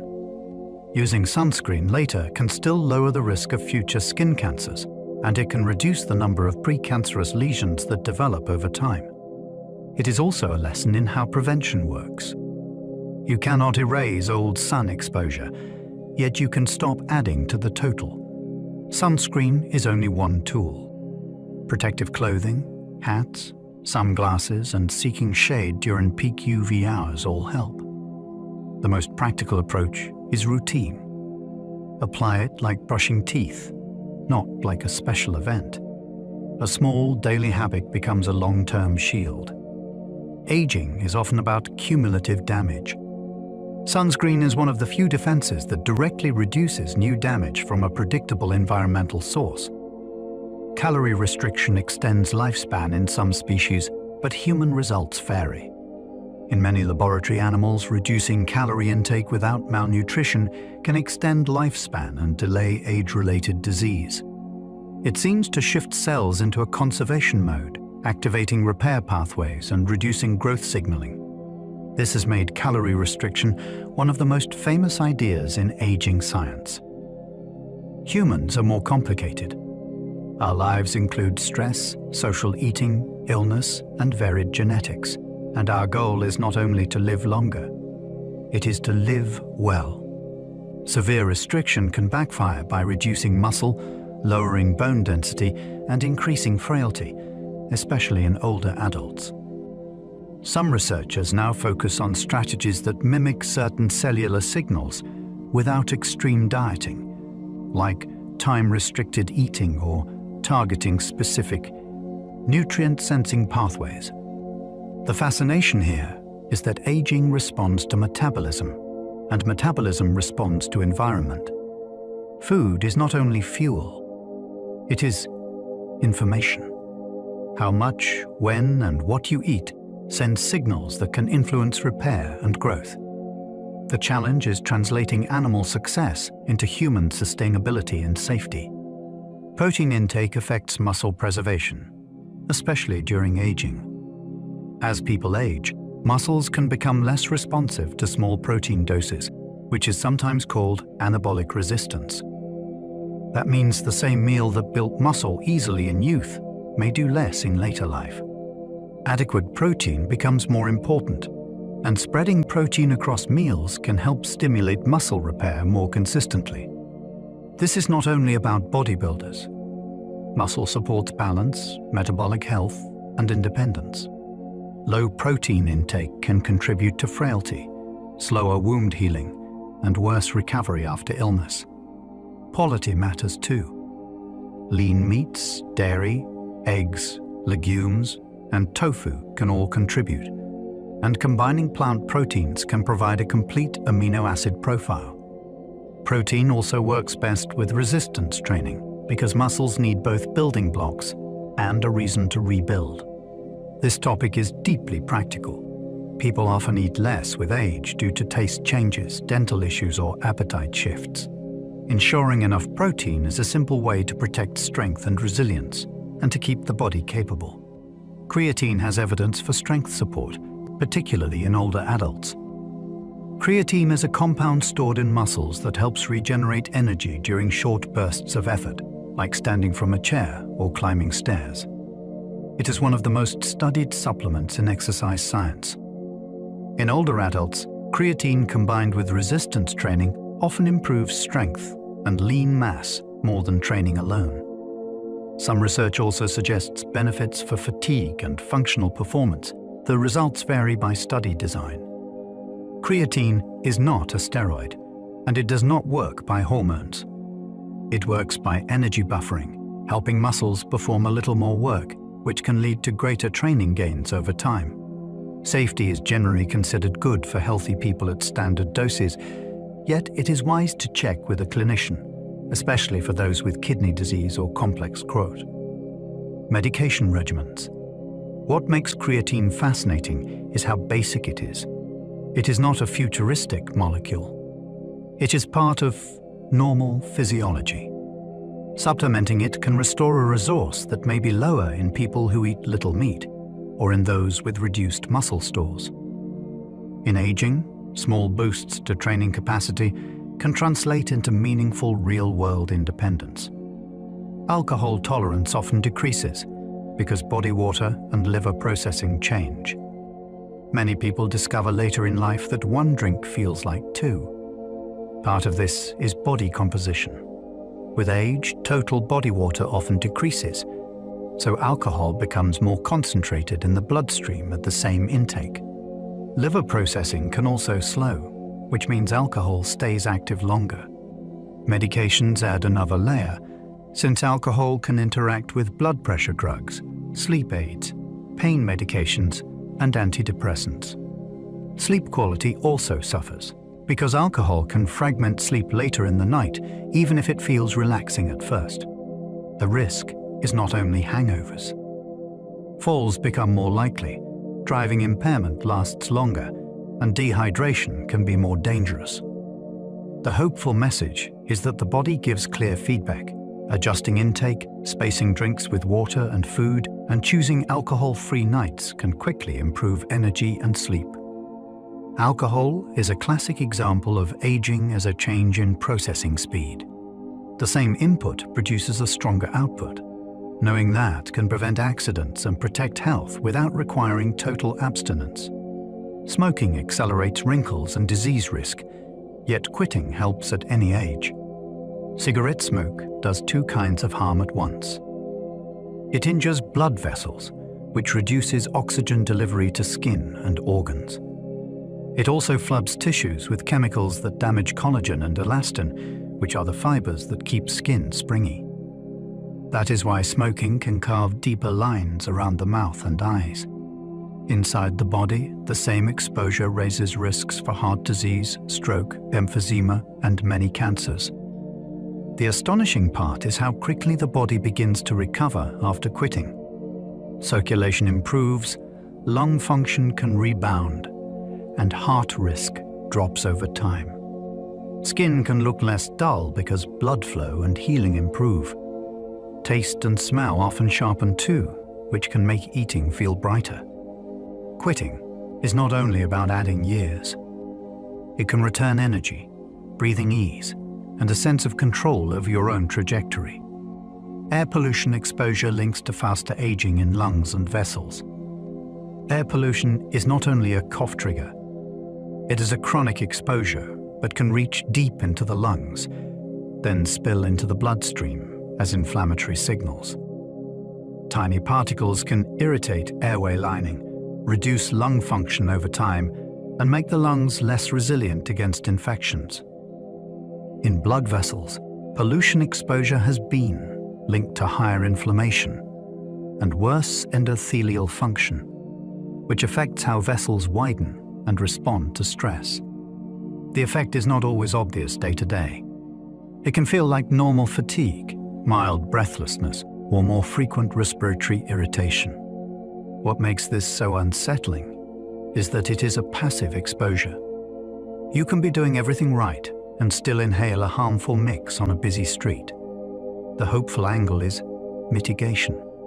Air filters indoors, avoiding heavy traffic routes, checking air quality alerts, and advocating for cleaner policy can all reduce exposure. Aging is partly environmental, and the air is one of the most constant environments you live inside. Hearing and vision strain can increase fatigue by raising mental effort. When senses get less crisp, the brain compensates. It guesses missing sounds, fills in blurred letters, and tries to reconstruct what the world probably said. That reconstruction takes energy. It can feel like tiredness that appears after social time, reading, or shopping in noisy spaces. People sometimes blame age itself, yet part of the exhaustion is mental workload. Vision strain can also bring headaches, neck tension, and a feeling of being slightly off balance. Hearing strain can make conversation feel like problem solving instead of connection. The fascinating part is how quickly fatigue can improve when sensory input is clearer. Updated glasses, cataract treatment, better lighting, and hearing support can reduce cognitive load. It is like turning down background static. When the brain no longer has to decode everything, it has more capacity for memory, mood, and attention. In aging, energy is often protected by removing unnecessary effort, not by forcing more willpower. Cognitive reserve builds through learning, and it can delay symptoms. Some brains tolerate damage better than others. Cognitive reserve is the idea that lifelong learning and mental engagement build flexibility, so the brain can find alternate routes when a pathway weakens. It is not a magic shield, and it does not prevent disease. It changes how disease shows up. Two people can have similar levels of brain pathology, yet one functions well longer because networks are richer and strategies are stronger. Reserve can come from education, complex work, hobbies, music, social interaction, and learning new skills. Even problem solving in daily life can contribute. The most inspiring part is that reserve is not only built in youth. Adults who learn later still show brain changes, including stronger connectivity and better efficiency in certain tasks. Think of it as building detours before you need them. When a road closes, you do not panic. You already know other ways to get home. Aging becomes less frightening when you realize the brain can stockpile adaptability. Bilingualism can reshape brain networks, with possible protective effects. Switching between languages is a workout for attention. The brain must select one system, inhibit the other, and manage rapid shifts in meaning and sound. Over years, that practice can strengthen control networks involved in focus and task switching. Some studies suggest bilingual people may show later onset of dementia symptoms, though this remains debated and influenced by education and culture. Still, the mechanism is compelling. Language switching trains executive function, which is the brain's ability to steer itself. Even without perfect proof of protection, bilingualism clearly reshapes brain structure and connectivity. It can improve sensitivity to sounds, expand vocabulary concepts, and deepen cultural connection. The fascinating point for aging is that languages keep demanding agility. You must listen closely, choose words, and adapt to context. That is the opposite of mental autopilot. If bilingualism is available to you, it is a lifelong invitation to keep the brain flexible. Even learning a new language later can create new pathways and new social worlds. Education correlates with longevity, reflecting resources and lifelong opportunity. Across many studies, more years of education are linked to longer life. That does not mean education is a potion. It often reflects access to safer jobs, better healthcare, stable housing, and healthier food. Education can also shape behavior. People may be more able to navigate medical systems, understand risk, and advocate for themselves. It can increase income, which reduces chronic stress. It can expand social networks, which support mental health. The fascinating part is that education is both knowledge and environment. It changes what you know, and it changes what becomes possible. This link also highlights injustice. If longevity depends partly on opportunity, then aging is not only biology. It is policy and society written into bodies. The hopeful takeaway is that learning is still powerful even outside formal schooling. Skills training, literacy support, and community education can improve health behaviors and access. The brain and body respond to empowerment, and empowerment is often built through learning. Blue zones suggest habits matter, including movement, plants, and community. Blue zones are places where unusually high numbers of people live long lives, and they often do so with more years of independence. Researchers have pointed to common threads. People move throughout the day in natural ways, often through work, walking, and daily tasks. Diets tend to be rich in plants, beans, and whole foods, with less processed sugar. Social ties are strong, and older adults often remain integrated and useful. Purpose shows up too, in roles that keep people engaged. It is easy to romanticize these places, yet the core idea is practical. Longevity is not only a medical event at the end.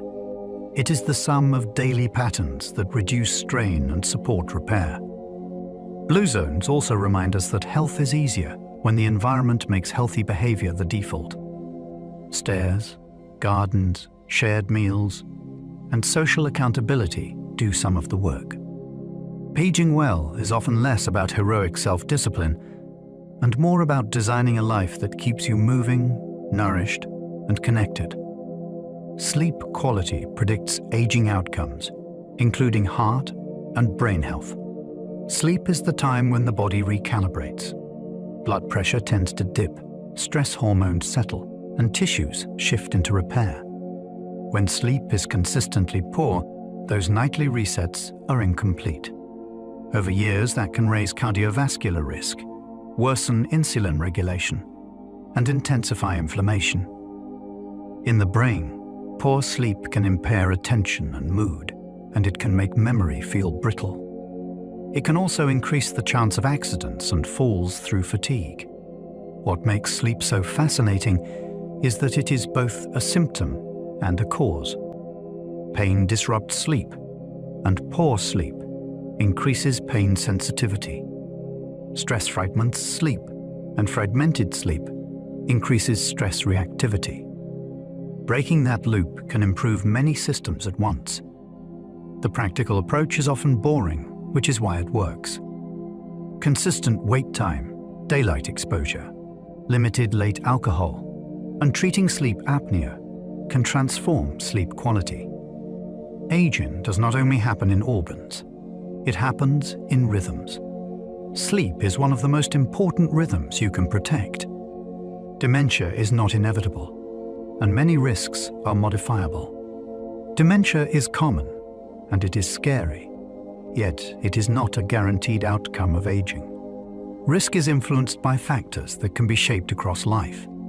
Managing blood pressure, preventing or controlling diabetes, staying physically active, and treating hearing loss can all reduce risk.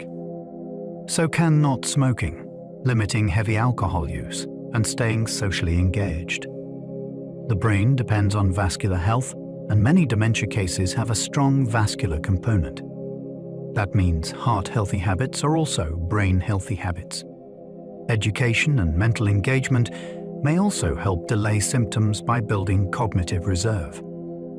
None of this guarantees protection, and genetics still plays a role. The important message is agency. Many pathways that damage the brain are the same pathways that damage blood vessels and metabolism. When you improve those systems, you improve the brain's environment. Dementia prevention is not a single supplement or trick. It is a long chain of small advantages that accumulate. That chain can start at any age, and it often improves quality of life, even when it does not change diagnosis. Some Alzheimer's risk comes from genes, and much comes from environment. Certain gene variants increase Alzheimer's risk, and the most discussed is ApoE4. Carrying it does not mean you will develop Alzheimer's.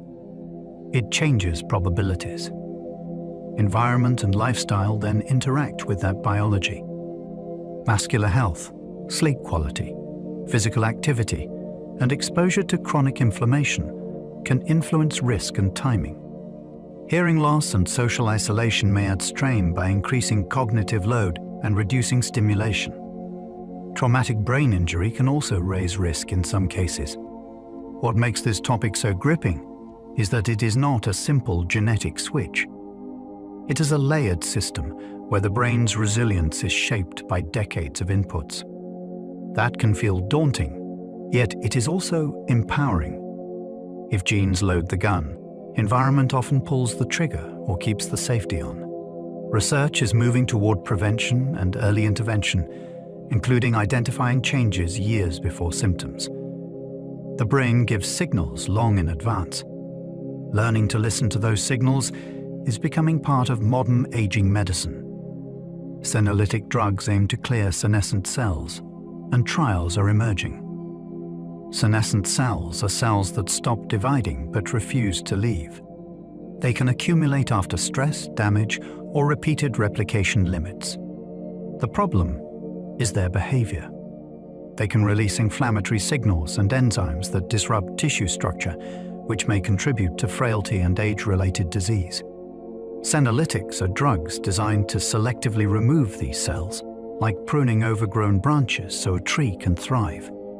In animal studies, clearing senescent cells has improved aspects of function in some contexts, which is why the field is so exciting. Human research is newer.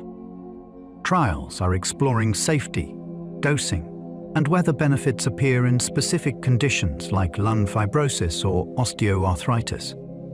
This is not a proven fountain of youth, and risks are real, since senescent cells also play roles in wound healing and cancer suppression. The awe here is conceptual. Aging might be influenced by a manageable cell population, which opens doors for targeted therapies rather than vague anti-aging promises. Even cautious early results can reshape how medicine thinks about aging. Metformin is being studied for aging pathways beyond diabetes treatment. Metformin has been prescribed for type 2 diabetes for decades, and it improves insulin sensitivity and reduces liver glucose output. Researchers became interested in it for aging because diabetes and aging share pathways. Both involve inflammation, metabolic stress, and vascular risk. Observational studies have suggested metformin users may have lower rates of certain age-related diseases, though these studies are complicated by bias and healthcare differences. This led to proposals for clinical trials that test metformin as a way to delay multiple age-related conditions at once, rather than treating one disease at a time. That approach is called geroscience. It treats aging biology as the underlying risk engine. Metformin is not a supplement for everyone, and it can have side effects like digestive upset and vitamin B12 reduction. The fascination is in the idea. A common medication might nudge fundamental pathways that influence many diseases at once. If that holds up, it changes the logic of prevention. Instead of playing medical whack-a-mole, we target the shared roots. Rapamycin affects a growth pathway, and it extends lifespan in animals. Rapamycin was first used for immune suppression, yet it became a star in aging research because it targets a key cellular pathway called mTOR. This pathway senses nutrients and growth signals, then tells cells whether to build, divide, and invest in growth. In many animal studies, dampening mTOR with rapamycin has extended lifespan and improved measures of health, even when started later in life. That result grabbed attention because it suggests aging pathways remain adjustable beyond youth. Translating this to humans is complex. Rapamycin can have side effects, including impaired wound healing and increased infection risk at certain doses. Researchers are exploring different dosing schedules and related compounds to capture benefits without unacceptable risks. The awe is in the biology. Growth pathways that help you build muscle and heal also influence long-term wear. Too much growth signaling can accelerate cellular stress. Too little can impair repair. Rapamycin research sits on that knife edge, trying to find a balance point where the body stays resilient without running too hot. Aging science often looks futuristic, yet here it is tied to a pathway every cell uses to decide whether to build or conserve. NAD-related supplements are popular, but evidence is still evolving. NAD is a molecule involved in energy metabolism and cellular repair, and levels appear to decline with age in some tissues. This has driven interest in supplements that aim to raise NAD, such as NR and NMN. The promise is attractive. If NAD supports mitochondrial function and DNA repair, then restoring it could support healthier aging. The reality is more cautious. Human studies show mixed results, and outcomes depend on dose, duration, and what endpoints are measured. Some trials show changes in biomarkers, while others show limited functional benefits. Safety profiles look reasonably good in the short term, yet long-term effects and optimal dosing are not settled. This is a perfect example of the gap between mechanism and outcome. A pathway can look beautiful on paper, yet the body is not a single pathway. It is an orchestra. Raising one molecule might help some instruments and disrupt others. The most exciting part is that the research is active and improving, with better trial designs and clearer questions. For now, NAD supplements belong in the category of interesting, unproven for broad anti-aging claims, rather than guaranteed rejuvenation. Curiosity is warranted, and certainty is not. Blood factors can influence tissue repair, a focus of rejuvenation research. Blood is not only a transport fluid. It is a signaling river carrying hormones, immune cues, nutrients, and growth factors. Experiments in animals have shown that changing the blood environment can influence how tissues behave, including muscle regeneration and brain inflammation. Some famous studies involved connecting the circulatory systems of young and old mice, then observing changes in repair and function. These results sparked hopes of young blood therapies, and also sparked ethical concerns and hype. Modern research is more precise. Scientists are trying to identify specific factors in blood that change with age, then target them without risky transfusion schemes. Some factors may promote repair, while others may suppress it or promote inflammation. The fascination is in the idea that aging signals can be systemic. A muscle cell may age partly because the bloodstream delivers different instructions over time. If those instructions can be rewritten, tissues might recover some youthful behavior. This field is promising, and it is also vulnerable to exploitation.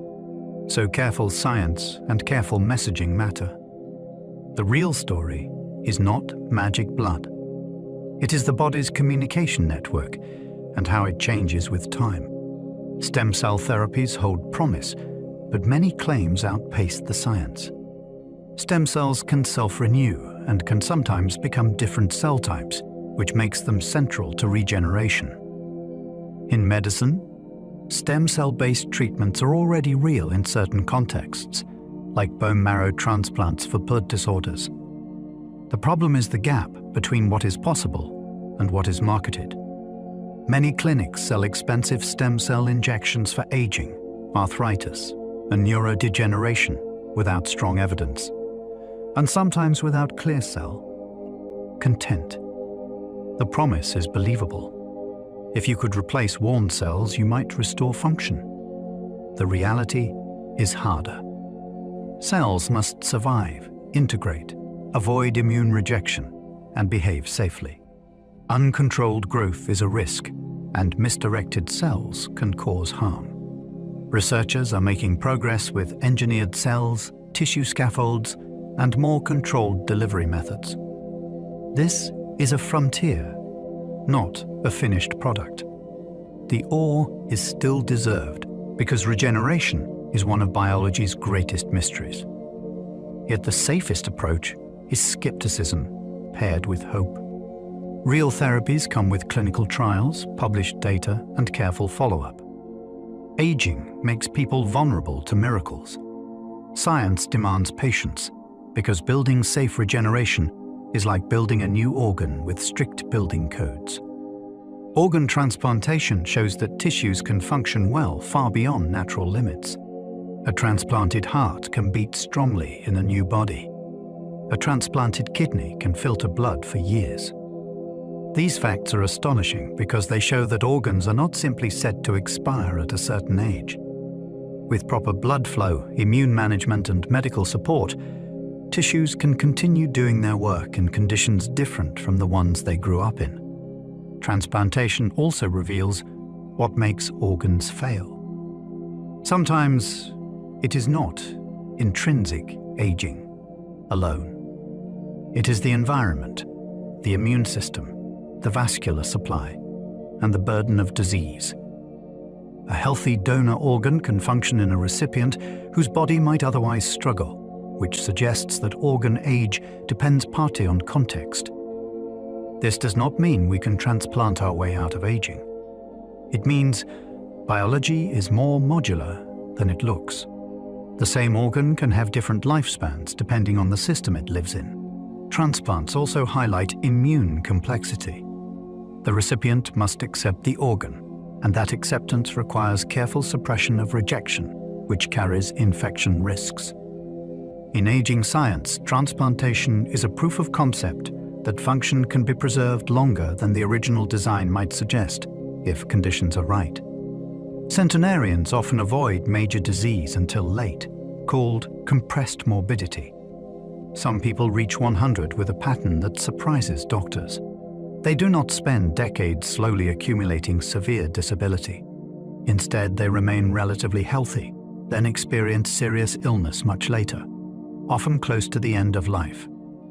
This is called compressed morbidity, and it is one of the most hopeful ideas in aging.